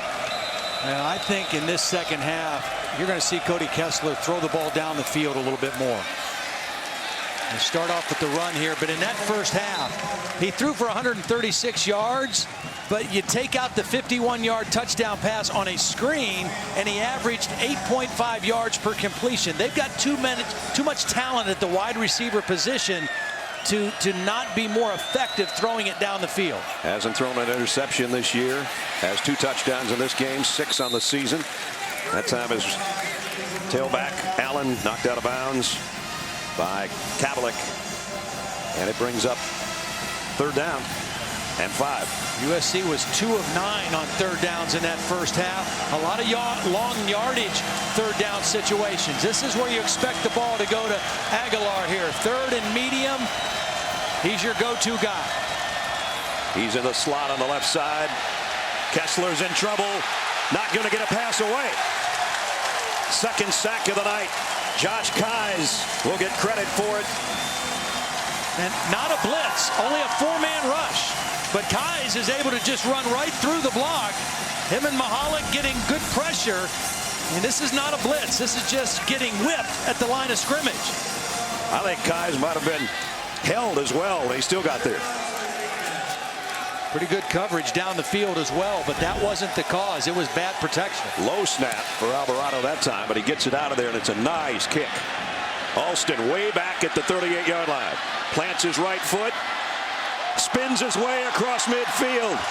Wow, this kid's earning a scholarship tonight. 21-yard punt return.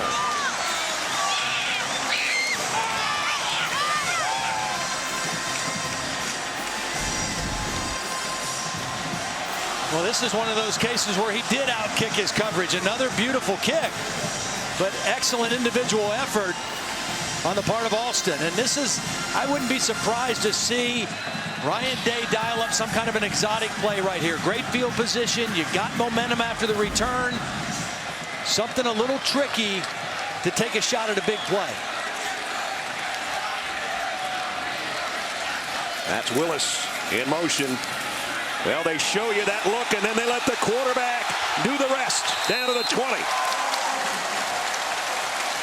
A 20-yard romp by Tyler Murphy. Nice job blocking out in front by Josh Bordner, number 8. He's a receiver converted from quarterback, but he's big as a tight end, and he gets out there and gets the key block on Tavai, and that enables the quarterback to get upfield for a nice gain.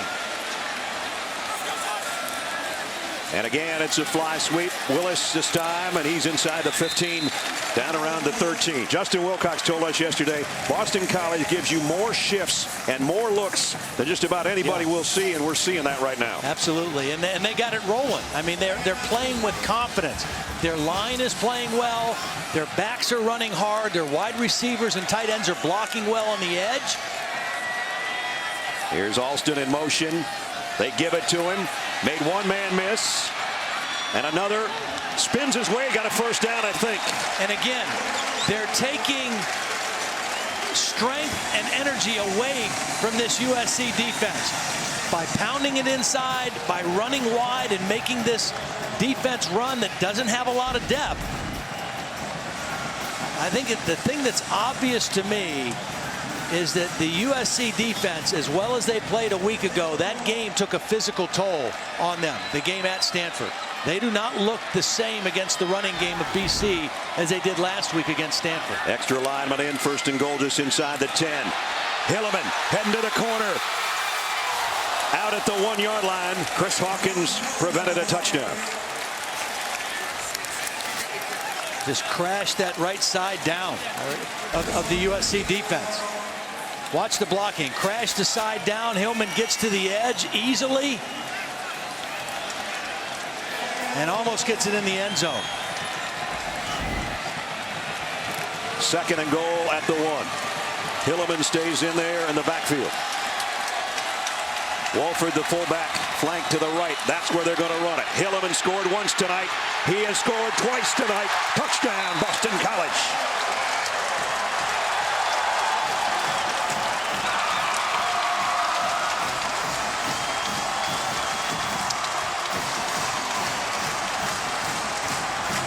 The stunned onlookers from USC. And the freshman out of Plainfield, New Jersey for the second time tonight's in the end zone. I'll tell you who else is having a good game for BC tonight. Kind of an unsung hero, Bobby Wolford, the fullback, number 36. Had a nice night blocking. Extra point. Up and good. The Boston College Eagles have a double-digit lead on the number 9 team in the country. Freshman tailback, second time to the end zone.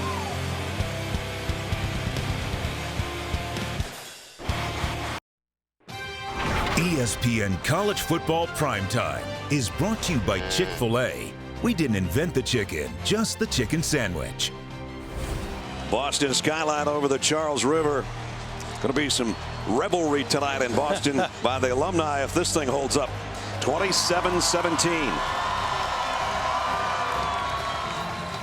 USC's defense, they look tired. They feel, I think they're feeling like they're playing Stanford all over again. Yeah, and we just started here in the second half, and you can already see fatigue.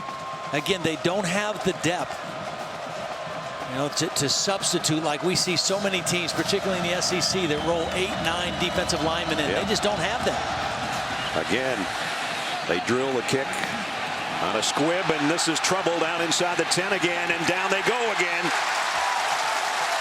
Great special teams play on the last couple of kickoffs. Let's take you back to the touchdown. Well, we talked about the use of formation and personnel. So we've got 1, 2, 3, 4, 5, 6 offensive linemen. We've got 2 tight ends, and then we got a hammerhead fullback right here, and Bobby Wolford that's had a beautiful night leading the play.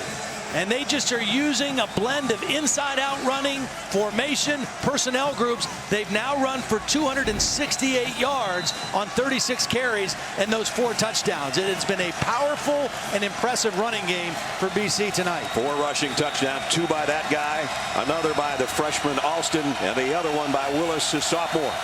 Tailback by committee, doing a lot of different things on offense. Kessler Comes up throwing complete to Telfer, his tight end, and he's got a good gain out around the 25. They've not covered that twice now tonight. They cover the deeper receiver. Telfer does a nice job of hesitating. He shows block for a count or two and then releases out into the flat, and they've not covered him on 2 occasions. Well, if ever the Trojans wanted to go hurry up, they better start hurrying up. They're down 10, and they will go quickly here at the 26. I still think they have to take some chances throwing it down the field and see if these receivers can make plays. Justin Davis got about 3. They've really not tested the corners of BC down the field. They've thrown mostly short, and they've not been able to run the ball very effectively.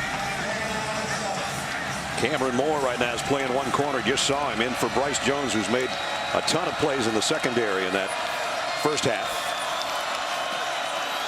Again, they keep it on the ground, and another negative play. Kevin Kavalik again from his defensive end spot. You know, we mentioned USC playing without their leader and their heartbeat. BC's defense playing without Sean Duggan. Their middle linebacker was hurt in the Pitt game. They have really not missed a beat. They have played very solid on defense, and it all gets back to tackling. They did not tackle well last week. They've tackled extremely well tonight.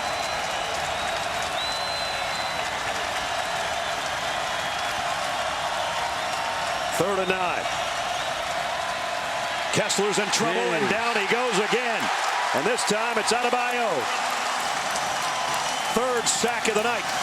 And they're confusing this young USC offensive line. You've got 2 true freshmen at guards. You've got redshirt sophomores at tackle.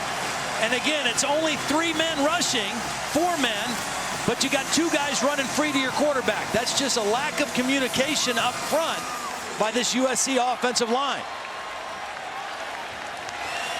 Forcing another punt by Alvarado, who's been a busy punter tonight. Trying to keep it out of the hands of the freshman now, and he's got to let this one go, and that's going to be a big payoff for USC. With a flag down, it goes all the way down to the 25-yard line. 58-yard punt with the roll, but let's see what the penalty's about.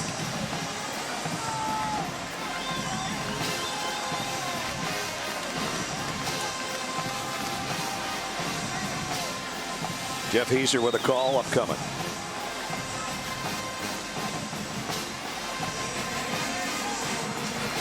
Legal procedure apparently on USC. Yeah, kick it again. If you're BC, make them kick it again.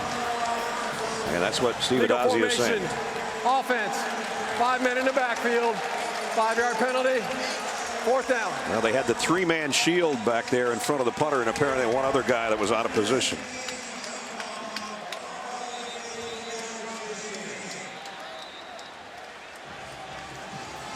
Steve Sarkisian coming off maybe his biggest win. He said, you know, he had some big wins at Washington, including, I think, the 3rd week of his first season as a Huskies head coach. But he said maybe the most gratifying win they had was that tough one that they gutted out against Stanford last week. But boy, they're in trouble right now. And I really, again, I think that game took a lot out of them. I don't think they came in here flat necessarily and not respecting BC. But I do think that game took a physical toll on them. Again, the lack of depth and how hard they had to play to win that game on the road at Stanford. It's showing up because this defense has not been the same tonight. And that's not taking anything away from BC because they've played extremely well. And they've taken care of the ball, and they've not created penalties, and they've really mixed up their play calling. Excellent. So with the illegal formation, Alvarado's going to be kicking this one away around his own 3 or 4 yard line. And Sherman Alston, he's been great tonight as a punt returner and as a running back, fields this one cleanly again at the 38-yard line. 50-yard punt, no return. When we return, Steve Addazio is thinking, I wanted to get it deep into the second half. Not sure he was planning on having a lead like this. I mentioned a couple hours ago, it's been a long time since BC beat a top 10 team. It was 94 in the Holy War against 8th-ranked Notre Dame. 3-0 in the second quarter, and then BC scoring on an 8-yard touchdown run. They scored 24 unanswered points to take a big lead. Justice Smith led the way with 147 yards and a couple of touchdowns, and with seconds remaining, BC leading, and the fans stormed the field in anticipation of a win. And they're looking right down, staring down the number 9 team right here with a 10-point lead in the third quarter. Myles Willis, no gain on that play. We talked about this at the beginning of the game. This starting offensive line, they're all graduates. They're older, mature guys that have played, especially Gallick has been a 4-year starter. Ian Silberman, the right tackle, is another one of those guys who transferred from Florida along with the quarterback Murphy, playing in his graduate year. Alston's going to lose yardage this time. Maybe they ran that play one too many times, says Sue Cravens. Loss of 7. See, right now they're playing, USC's playing with 3 safeties in the game. So they take Cravens and they move him up to an outside linebacker position. He's physical enough to play in the box there in the running game, and that time made a big play behind the line of scrimmage. Now, right now, if you're Tyler Murphy, you don't take any unnecessary risk. Yeah. Your team has a lead. You've played very well. Punting's not a bad thing. No, it's not. Get what you can, and don't be afraid to punt the football. 3rd and 17, and they'll run a draw play, and this one might end up being enough. Not quite. Tyler Rouse got it out about 3 yards shy of the first down. 15-yard pickup, and now they will bring out their punting team. That's a really smart call because, again, you're playing field position also at this point. Now you got a chance to punt and pin USC back. That first half, USC had great field position most of the first half. And so far in the third quarter, BC has had the advantage and giving the Trojans a long field to work with. You look behind Alex Howell. Nelson Aguilar has been a non-factor, quite frankly, tonight. A big play guy as a receiver and a return man for USC. And he's not going to get anything out of this one either. Goes down at the 21-yard line. We're down to 2:43 remaining third quarter. Trojans looking for some offense. Celebrating its 10th year, sponsoring the Good Hands Field Goal Nets. All-State makes contributions to participating universities' general scholarship funds for each field goal and extra point kick. Since 2005, All-State's contributed more than $3.4 million in scholarship funds. Again, a negative play on first down. Allen dropped by Josh Keyes. And Ledge, in the first half, USC had great field position. They made it count. They scored their points. Since then, we'll credit Boston College defense, but the field position hasn't been great either. Well, and credit the BC defense for totally one-dimensionalizing the USC offense. Remember, this guy, Buck Allen, had 154 yards last week against Stanford. I mean, they are not able to run the football at all tonight. Kessler throws outside, complete. Juju Smith, and Smith driving for extra yardage, got close to the sticks and really close. You've got Juju Smith, you've got George Farmer, you've got Nelson Aguilar, and you've got the tight end Bryce Dixon that can make plays down the field. I think Cody Kessler needs to stretch this defense and give those guys, his wideouts and tight ends, a chance to make some plays on footballs. That extra effort by Juju did get them a first down at the 32-yard line. And I think they need to do it on early downs because they're having trouble protecting Kessler on third down against the pressure packages that BC is bringing. Kessler asking for it. Straight up and inside by Allen. Daniels made the stop. We mentioned last 7 possessions been tough sledding. Play to end the half, 6 punts, not good. And again, they stuff Allen, short gain. Good apple in there from his defensive line spot. Good apple is starting in place of another mainline guy for BC that's not playing tonight. Mehdi Abdesmad is out with a leg injury. Good apple with a nice play there on second down. See if the Eagles defense gets another stop. 3rd down and 4. And we got motion. Talamaivo, the right guard, the false start. Yeah, it's too bad for him because he was reacting to movement from the BC defensive front. And he just instinctively raised up a little bit, but he's the one who gets the penalty. See, watch, there's movement by the nose guard, and that forced Talamaivo to move, and it backs him up and makes it 3rd and longer.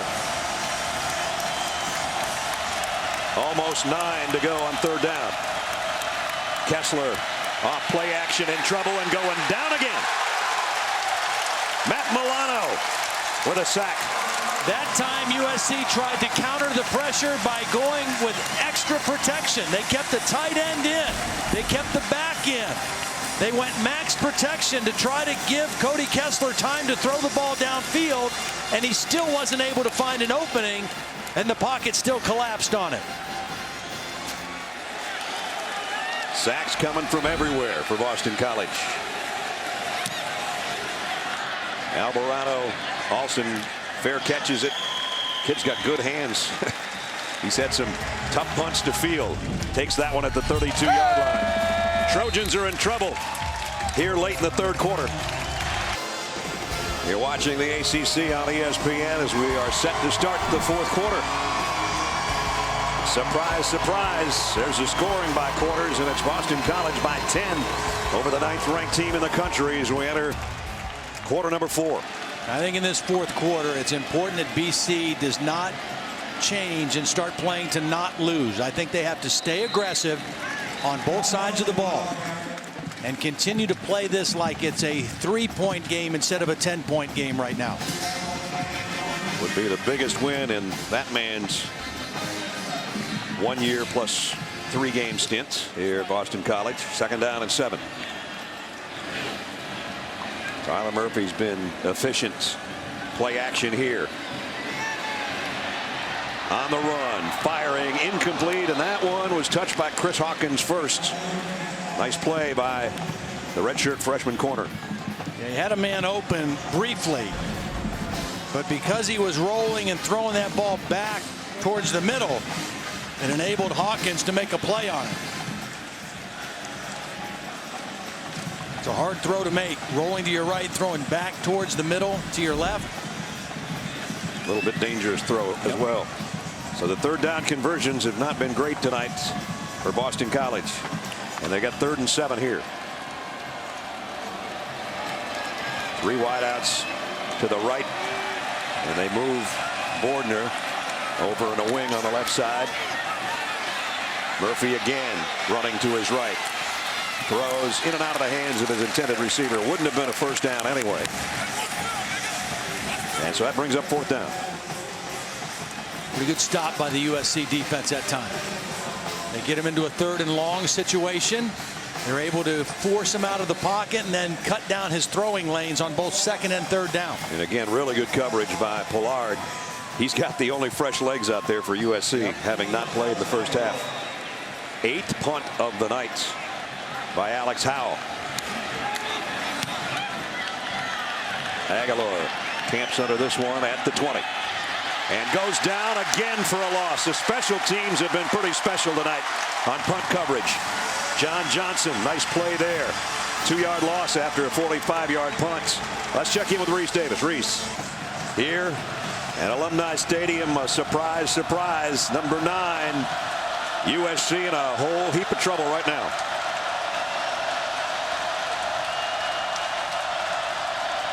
First down from the 17. Kessler, quick play fake, plenty of time to throw. Wide open man. There's Aguilar. That's really the first big play he's made tonight. Well, and a nice adjustment by Steve Sarkisian. Number 1, throw it on 1st down. Number 2, go max protection.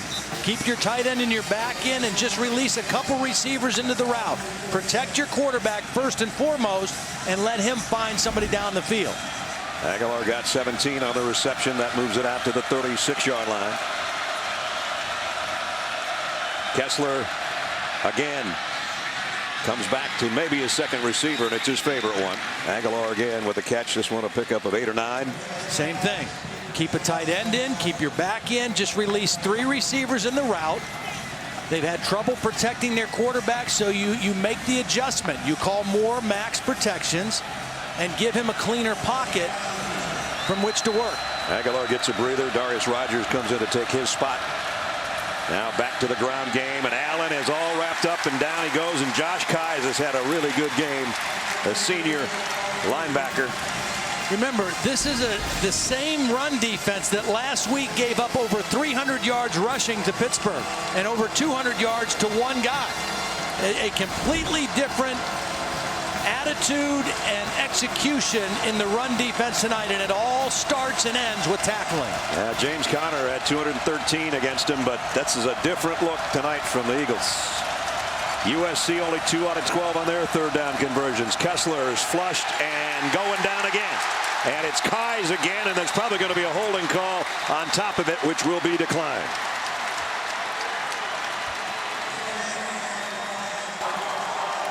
Holding. Offense, number 75. Penalty decline. Wells plays 4th down. Nice disguise of the pressure that time by BC, and timing by Kai's. And the center, Max Turk, got fooled. Turk, number 75, is late trying to pick up Kai's, and that's where the holding occurred. Beautifully timed blitz by Kai's up the middle. Boston College came in with 3 sacks in the first 2 games. They've got 5 tonight. Again, not a great kick, but a good bounce. Going out at about the 25-yard line, and we have another flag down.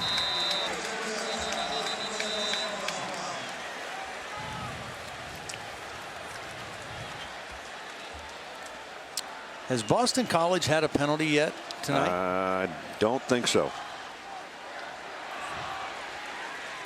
That's pretty good.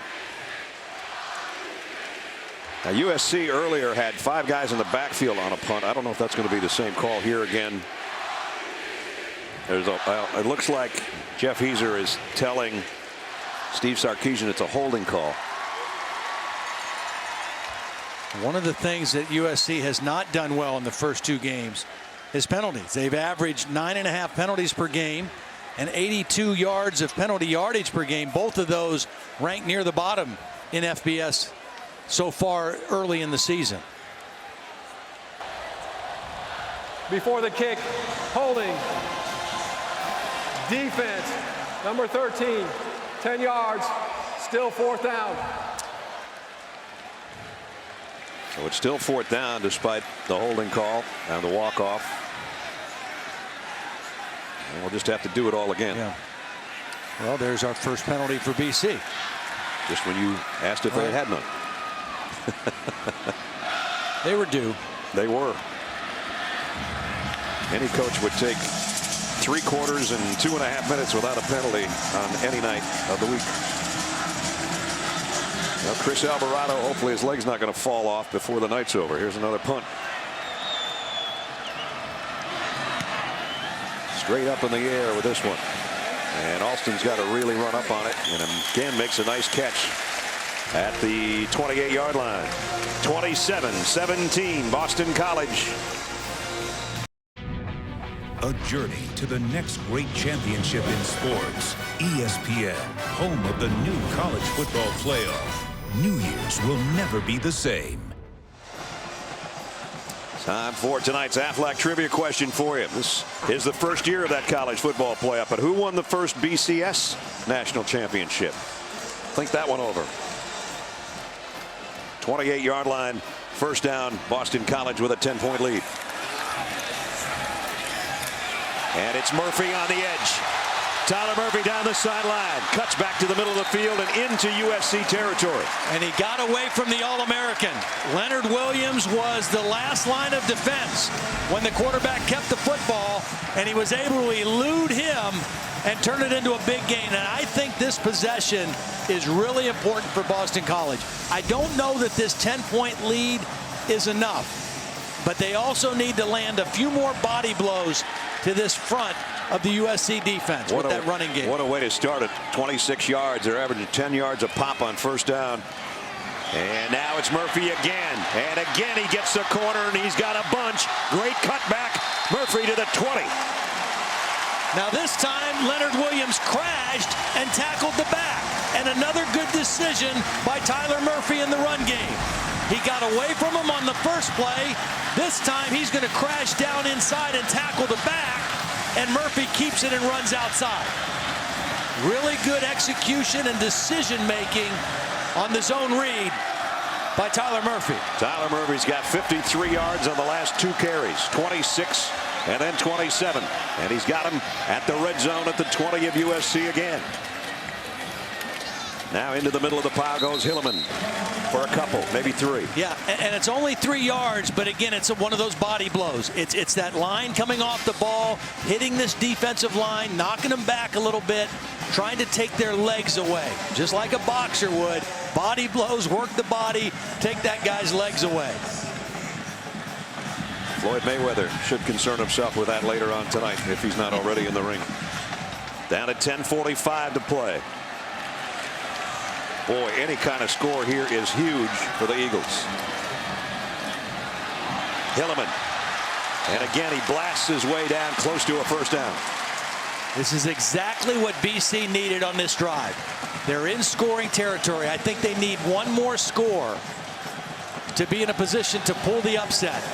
And they're going right at this USC defense with their running game. And Tyler Murphy kind of leading the charge. And the way BC's defense has played tonight, even 3 would really put USC in a hot spot. 3rd down and a yard. Murphy airborne this time. First down. Ryan Day told us his biggest challenge with Murphy right now, early in the season, is just trying to build his confidence one play at a time, one possession at a time. He looks much different than he did last week against Pitt. He's playing like a confident quarterback. He still hasn't thrown for a ton of yards, but he's made good, sound decisions. And when he's run the football, he's been really effective. 341 yards on the ground for Boston College.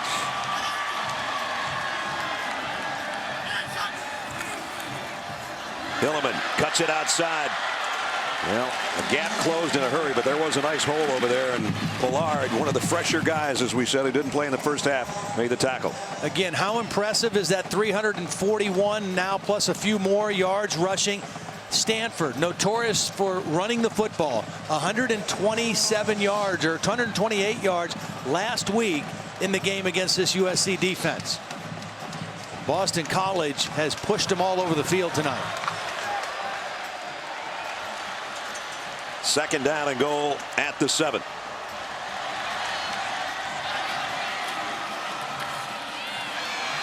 Tyler Rouse to the 5. Pollard again and on the stop. You're right. He is the only guy with fresh legs, and he's flying all over the place trying to do his part to hold up with this USC defense. Those guys in front of him are tired. They got to get a stop here and force a field goal. And even with that, they're going to need a couple of touchdowns. So the play of the night by the USC defense is at hand. Watch the option to the wide side, to the left, with Murphy and a pitch option. Alston comes in motion and then sets. And there's what Todd was talking about. Quick pitch, but a fumble. And it's Rouse trying to get what he can back, but a bad pitch. And now Boston College will have to try to kick a field goal. You know, the only difference from other plays tonight, running that option to the left means you're pitching with your left hand. It looked like a pretty decent pitch, a little bit high, but should have been caught by Rouse. And he does a nice job of corralling the football and getting upfield for a couple yards and avoid a disaster play on 3rd down. Joey Launchford in for a field goal attempt at 25 yards from the left hash. Remember, he missed an extra point earlier in the ball game. And this one is okay. 25-yard field goal. Well, USC needs 2 scores with 7:42 to go. And college football primetime is presented by Hampton Hotels. Feel the Hamptonality. And in part by Kia Motors. Visit kia.com to learn more. A little bit earlier, we asked you tonight's Aflac trivia question. It's the first year of the college football playoff. Who won the first BCS national championship? Tennessee. Back in '99, the Fiesta Bowl. T. Martin was the guy that led the way. T's on the coaching staff at USC, as is Marcus Tuiasosopo, who was a great quarterback at Washington. Steve Sarkisian in his own right at BYU. They got enough quarterback guys over there. Yep. And they're going to need their quarterback to do something here because we only have 7:42 to play. Again, line drive kick. And it makes it all the way to the end zone. Well done by the kicker. Before USC snaps it, let's check in with Reese Davis. Trickett, who transferred to West Virginia, We've been talking all night about Tyler Murphy, who came after graduating from Florida. This would be his biggest win probably ever as a quarterback, be it at Florida or certainly here at Boston College. 8 punts in the last 9 possessions. They got to do better than that right now. Kessler comes up firing on a slant. Good throw and catch to Juju Smith as we check in with Holly. Quarterback for USC, Cody Kessler, has been pretty quiet on the sidelines tonight, but just before they took the field for this possession, he was barking at the guys. This is the moment. It's now time. Let's go. He's trying to fire him up. This is a crucial drive. No doubt it's now time, and they're going to go as quickly as possible and get as many plays in as possible because time is of the essence. Quick strike to the outside to Smith again. Taken out of bounds over there by Bryce Jones. Well, the real story of this game has been the run defense of BC. I mean, they have taken USC's running game completely out. Now, if you take the sacks away and the pressure they've created, they've only run the ball for 41 yards on 28 carries. And last week, BC gave up over 300 yards rushing. A totally different defensive effort tonight. Kessler again is going to throw the screen to Allen. That worked for a touchdown earlier in the game. It does get him into BC territory around the 46 this time. 12-yard pickup, 1st and 10. Yeah, could use a Heisman Trophy winner who's watching on the sideline. Marcus Allen, Rodney Peete as well, longtime NFL player, former USC Trojan. Kessler throws wide side. Nice play defensively over there. He just ran out of room on that pass play, and it was Matt Milano, actually an outside linebacker guy that got over there to make the play. He had a sack earlier in the game, 1 of 5 on Cody Kessler. How important was that field goal that BC just drove and got? It's 2 scores, it's 2 touchdowns that USC needs. 2nd down and 10.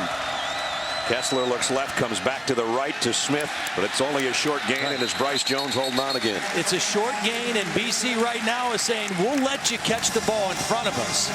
And we want you to eat up clock, too, because you have to score 2 touchdowns to beat us right now.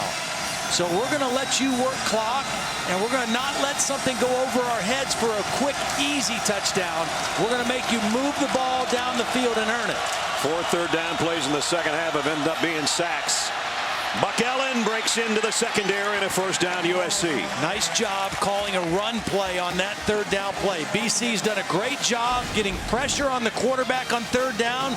They change up and go to a run play, and 1 missed tackle. Stephen Daniels, number 52, was unblocked, but he couldn't get Allen on the ground. Allen got 16 to the 27. 1st down. Kessler off the play fake's going to lob it out to Allen, but BC's there to meet him. Only got about a yard. Stephen Daniels, inside linebacker. Nice play. Yeah, he missed him on the last play. Didn't miss him on that one.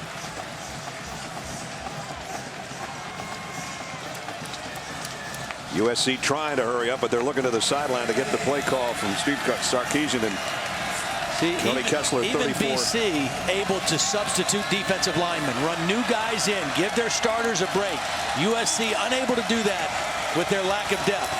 Kessler 34 yards passing on this drive. He needs a few more. Allen on a shovel. Might be a face mask involved. No flag comes out, but it's 1st down USC around the 12-yard line. Nice job improvising by Kessler. Steps up in the pocket away from the rush of Kais, who has really been in that backfield a lot in past situations. Throw. Aguilar had to put his hand down just to keep his balance, and he only got 2 yards out of the reception. It's at the 10-yard line, though. We're under 5 minutes.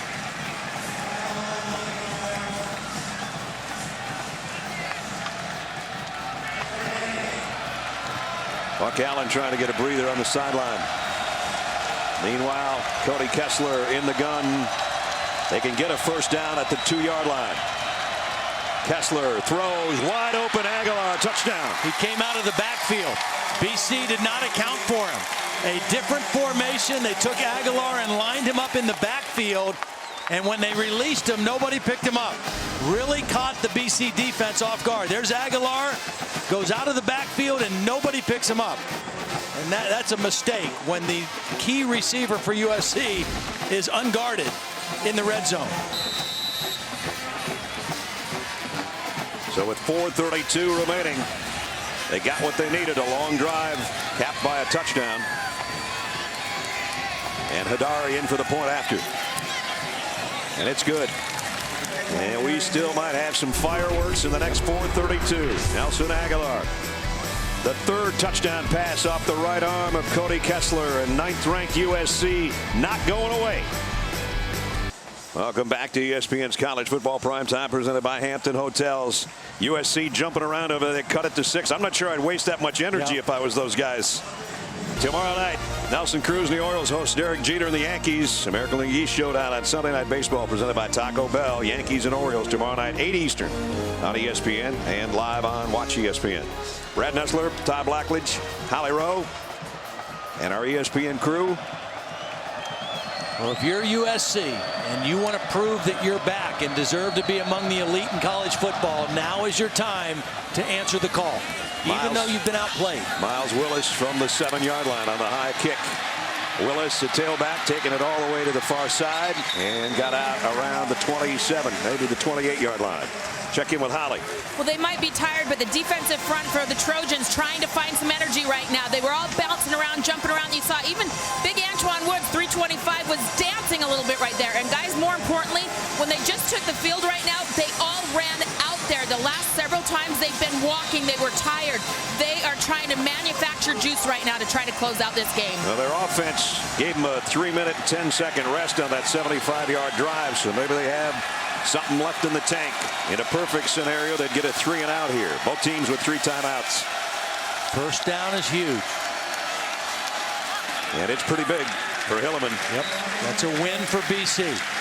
Stay ahead of the chains, ahead of schedule. Give yourself lots of options on second down. 2nd and 10 or worse really puts the momentum and the advantage to the defense. Hilliman got 6, 2nd down and 4. He's been pretty impressive tonight, too, for a young freshman back.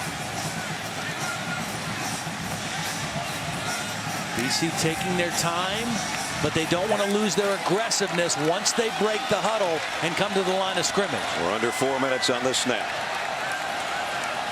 Bordner sets up on a wing and whistle. And a penalty marker. Timeout, Boston College. First charge timeout.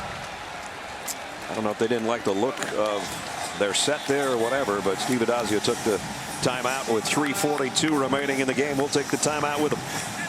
Get your NFL Sunday started tomorrow morning on ESPN at 10 a.m. NFL Countdown presented by Snickers. Boomer and the gang with all the latest news and updates around the NFL up till kickoff. And before you set your lineup, fantasy football now at 11 a.m. on ESPN2 tomorrow morning. Here we're down to 3:42 remaining, 2nd down and 4. Boston College Eagles with a 6-point lead over the number 9 team in the country. And it is Murphy into the clear. Tyler Murphy. This might cap it. Touchdown.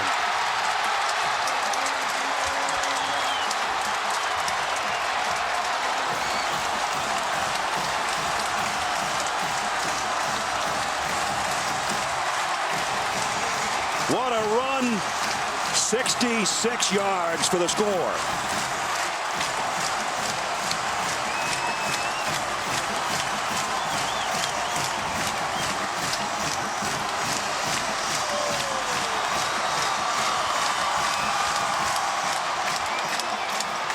They punched him in the gut all night, and they finally may have delivered the knockout punch. You know, they had an extra lineman in before they called timeout. They changed formations, and they changed their strategy in that timeout, and they changed it to let Tyler Murphy run the football. I don't know if they have enough guys in the field. I think they're thinking about going for 2, and they might not have their quarterback ready to go. Tell you what, a 66-yard touchdown. You were saying before the snap they were challenging the offensive line to do it one more time, and they did. Well, Seward Cravens is a great player, but he's a tired defensive player right now. He's going to get off the block and miss a tackle, and that's all it needed. Tyler Murphy had to make one guy miss. That was Cravens. Good blocking by the left tackle, Betancourt, and the tight end was in there blocking as well. Michael Giacone, and then Tyler Murphy took over. He has made great decisions all night, and he has been a dual threat guy, more with his legs than with his arm, but he has played well tonight, and they needed him to be a dude, and he's been a dude tonight. How about a dude to the tune of 191 yards and a touchdown? Wow.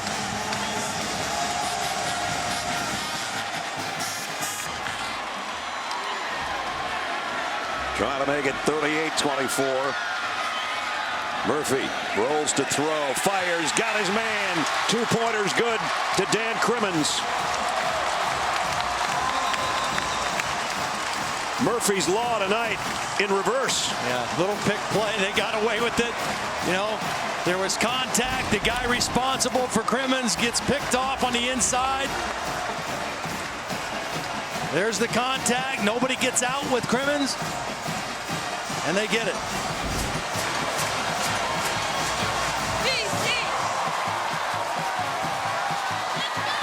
What a drive. Beautiful use of the timeout. They didn't like what they saw. They didn't like the formation or the play call. They used the timeout. They changed their personnel group. They changed their play call, and they got a touchdown. Yeah, we had a flag on that play, I guess, and maybe it was on that push-off. I think they called pass interference. I'm not quite sure.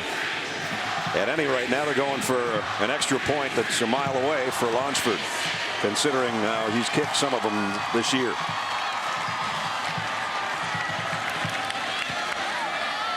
He got it up in there. So it's not 38-24. It's 37-24. See, offensive teams call this a rub play. Defenses call it a pick play. And it was the obvious contact. Watch the contact right here as they release Crimmins out. There it is. Number 83 was the guilty party. Chris Callanan, another one of those big receivers. He was the guy. I mean, you can make contact, but you have to make it look like you're going through to try to go for the ball. If it looks like an obvious block, they have to call that. Tyler Murphy, what a night. Was 2-4 as a starter at Florida last season. Took over in the third game of the year against Tennessee when Jeff Driscoll broke his leg. He threw for over 1,200 yards and 6 touchdowns. His biggest game was probably against Vandy before he hurt his shoulder and missed the last 3 games. And then instead of being a backup his last year at Florida, he said, I just want to find a place to compete and be a starter. I think they're pretty happy to have him here in Chestnut Hill. It's such a great story when that happens, you know, and it's happening more and more in college football. Guys graduate, they take care of what they have to do in the classroom, and they give themselves a chance to go somewhere else and start over. And it's hard because you don't have much time to get used to a new team and a new system and let your teammates get used to it, but it's working out tonight.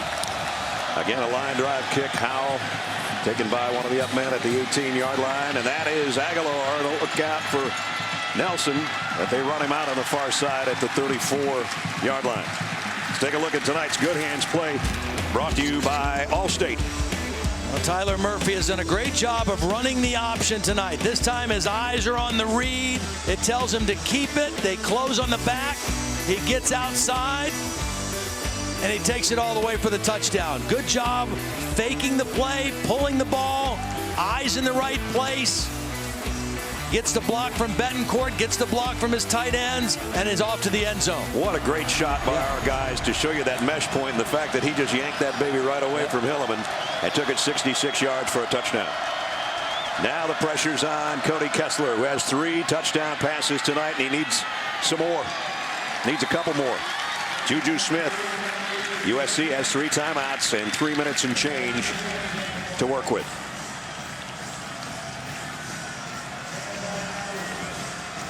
USC came in here heavily favored, ranked 9th in the country. They were hoping to get this one, go home, and have a bye week before Oregon State. And then they'd have 3 of their next 4 at home. But they're running into a buzzsaw in the Boston College Eagles tonight. This throw incomplete, or did he catch it? No, he's out of bounds. That was Randall Telfer, the tight end. Well, I don't think anybody in this on either team, including Steve Addazio, would have thought that they would have been able to run the football as successfully as they have tonight against this USC defense. Now, he didn't sound like that when we talked to him yesterday. He was hoping that their diversity in their run game would give them some plays and a chance to do some stuff. Ruling on the field is an incomplete pass. The play is under further review. Going to make sure that Telford didn't control that before going out of bounds on the far side. He lays out for it.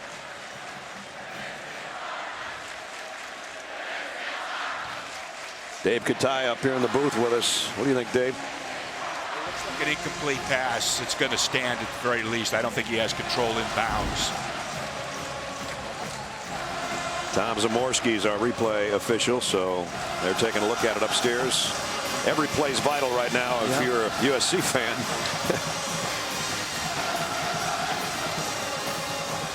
You know, even in the age of spread offenses and formations and hurry up and up tempo and all that stuff, football is still kind of a simple game. I mean, if you control the running game and stop the other team from running, you have a great chance to win, whether you're doing it from a spread formation, an up tempo, you know, whatever.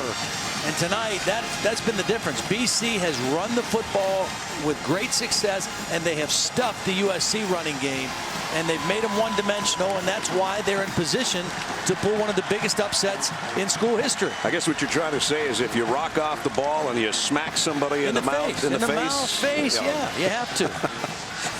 That was the approach that Coach Addazio is trying to stress. He was talking about all the spread offenses and all of that in football. Here's the call. After further review, the ruling on the field stands. Incomplete pass. Third down.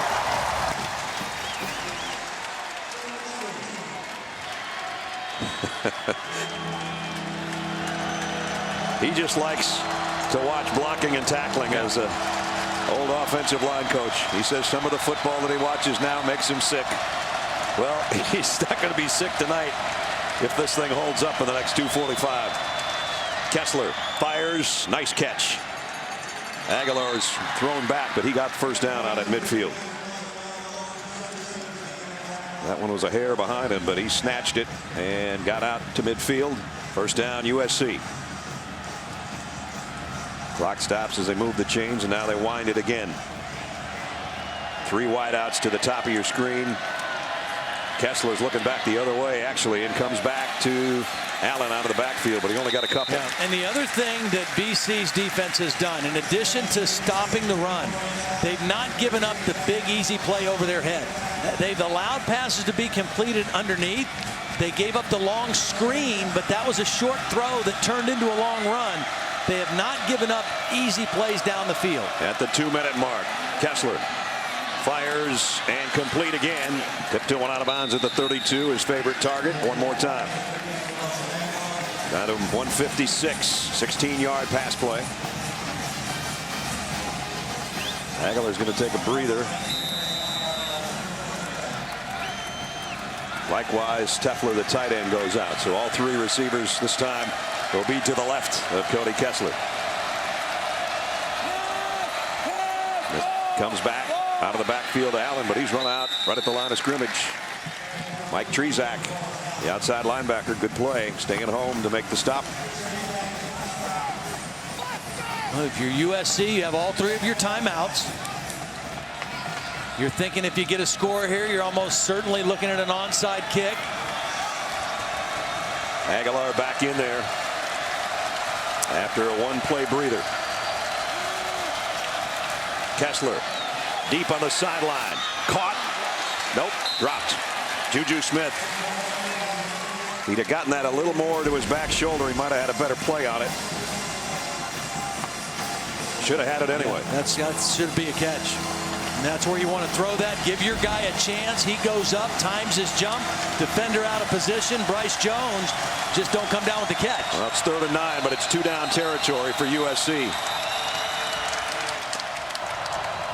Timeout. Boston College. Boston College might have been a man short, trying to run somebody out there, so they take their final timeout with 1:43 remaining And Boston College up 2 scores. Monday Night Football. This could be a good one. Eagles played poorly in half number 1, and then they put 34 in a row on the Jaguars last week. Likewise, Andrew Luck, not a great first half against Peyton Manning and the Broncos, but they had a good comeback in the second half. Colts and the Eagles in a matchup of 2 reigning division champs on Monday Night Football. Tyler Murphy, what a sensational night for that young man. Leading this team, leading them in rushing, not making any mistakes. And he's a minute 43 away from a huge win. He knew he didn't make enough plays last week. He had opportunities to make some throws. Tonight they didn't have to throw as much because their running game was so effective, and they were ahead for most of the game. Last week they were behind almost the entire game after the first quarter. 3rd down and 9. Kessler pressured early, got the pass away to Allen. He's got some room to work. He's got a first down, holding on to the ball for dear life down to the 15. Nice job by Chad Wheeler, the left tackle, number 72. He's the guy that gets the key block. Watch 72 slip out there, and Allen just set that block up, and that's what enabled him to get downfield for the first down. 16-yard pickup to the 14. Time down to 1:25. Kessler steps up in the pocket, throws to the corner, touchdown. Darius Rogers. And Kessler with his 4th touchdown throw of the night. Nice job by Buck Allen picking up the blitz. He had trouble with that earlier in the game. This time he gets enough of the blitzing linebacker to enable Kessler to move in the pocket and find Rogers for the touchdown. Watch 37. Get in front of the blitz, knock him out of the way. Kessler able to sidestep it and throw to the end zone for the touchdown. 65 yards in a little over 2 minutes. What a game. 37-31. With 1:18 remaining. USC 1:18. You would expect an onside kick. They also have 3 timeouts that they will use on defense to stop the clock, hoping they can get the football back one more time.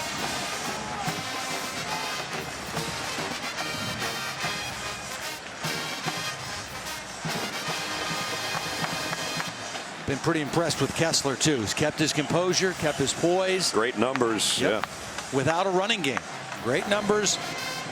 Almost relying completely on the passing game, and he again has shown his accuracy, his decision making, and his ability to protect the football. 31 of 41, 317 yards, 4 touchdown passes.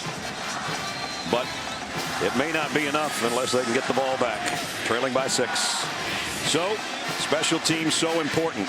Boston College has done a nice job in that area tonight, especially with their punt coverage and things like that. But more importantly right now, it's a good hands team that's going to have to come up with a play.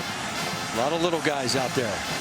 Wide receivers, running backs, defensive backs.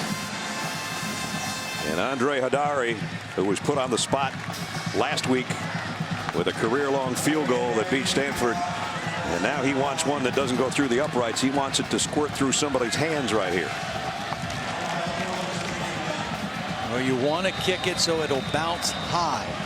Maybe on the second bounce, it bounces high and allows your guys to have a chance to run under it. It goes the allotted yardage, but it's scooped up by Boston College. Nice catch by Shaquem Phillips. We told you he'd be an impact player sometime tonight. Didn't know it'd be on that sort of situation. The ball does not get up high. Shaquem Williams is in the right spot, secures it, and goes right down, which is what you want him to do. They practice this every day. Hands team, good hands team, whatever you want to call them, and that's the way it's done. As Todd said, even with that, USC has all its timeouts. And so if you're BC, you're thinking we need 1 first down. We need to run our offense and see if we can get 1 first down. And hold on to the ball. And here's Hilliman taking it wide. The freshman down the sideline wants to stay in bounds if he thinks about it. He does. How about that? How about that for a freshman, knowing that he needed to stay in bounds, getting as much yardage as he could, and then going down in the field of play. He got 22 on it. Obviously, USC USC. They're down to 2 remaining. They're in a position where they're going to try to gamble, hope they can get a strip, knock the ball loose. That time they got outflanked easily. And once again, the perimeter runs for BC have been outstanding. This running game has been inside. It's been outside. It's been a variety of different guys carrying the load. A little bit of option mixed in there. Great job of mixing it up by offensive coordinator Ryan Day, mixing up not just the play calls, but also the use of formation, the use of personnel groups. And the guy that's kind of engineered it and set it all up has been the quarterback, Tyler Murphy, both as a runner and as a game manager. God, they got 436 yards on the ground. Wow. Please change the scoreboard. 2 timeouts. School for record is USC. 518 yards. 2 timeouts for USC. So they won't break that tonight.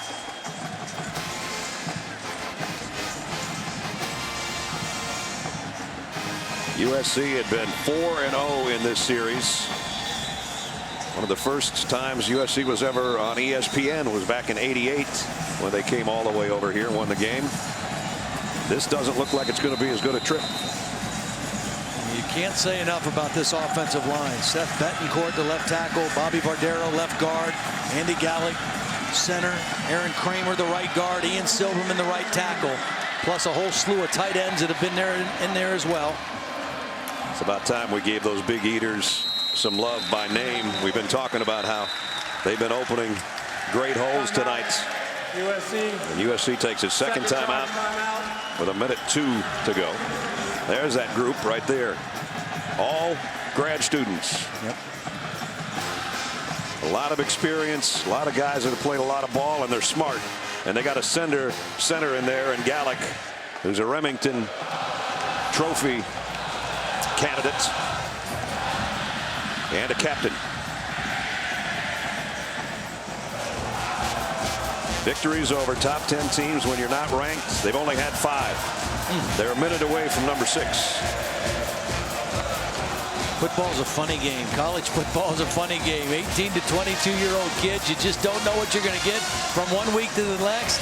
Last week, we were at Ohio State, highly ranked. Virginia Tech smacked them around, and then Virginia Tech lost to East Carolina. USC comes in off a huge win at Stanford as a big favorite over Boston College.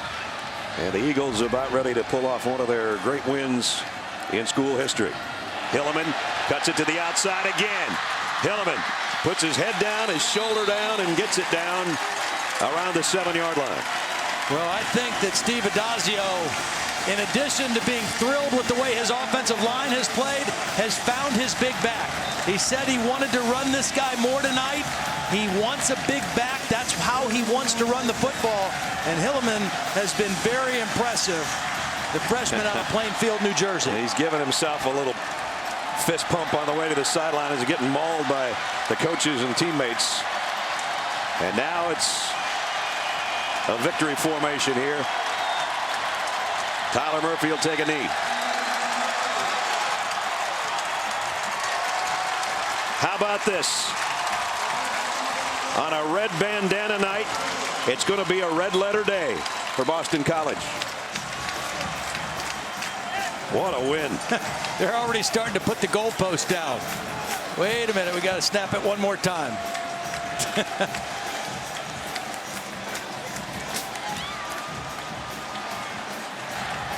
Tyler Murphy, what a great night out of Wethersfield, Connecticut, about an hour and a half from here. And Boston College has shocked number 9 USC 37-31. Post is going down on its own, but the crowd's coming out anyway.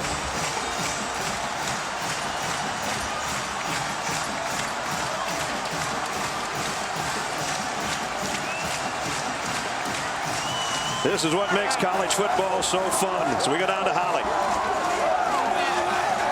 Well, Coach Addazio, you wanted to be on the attack tonight.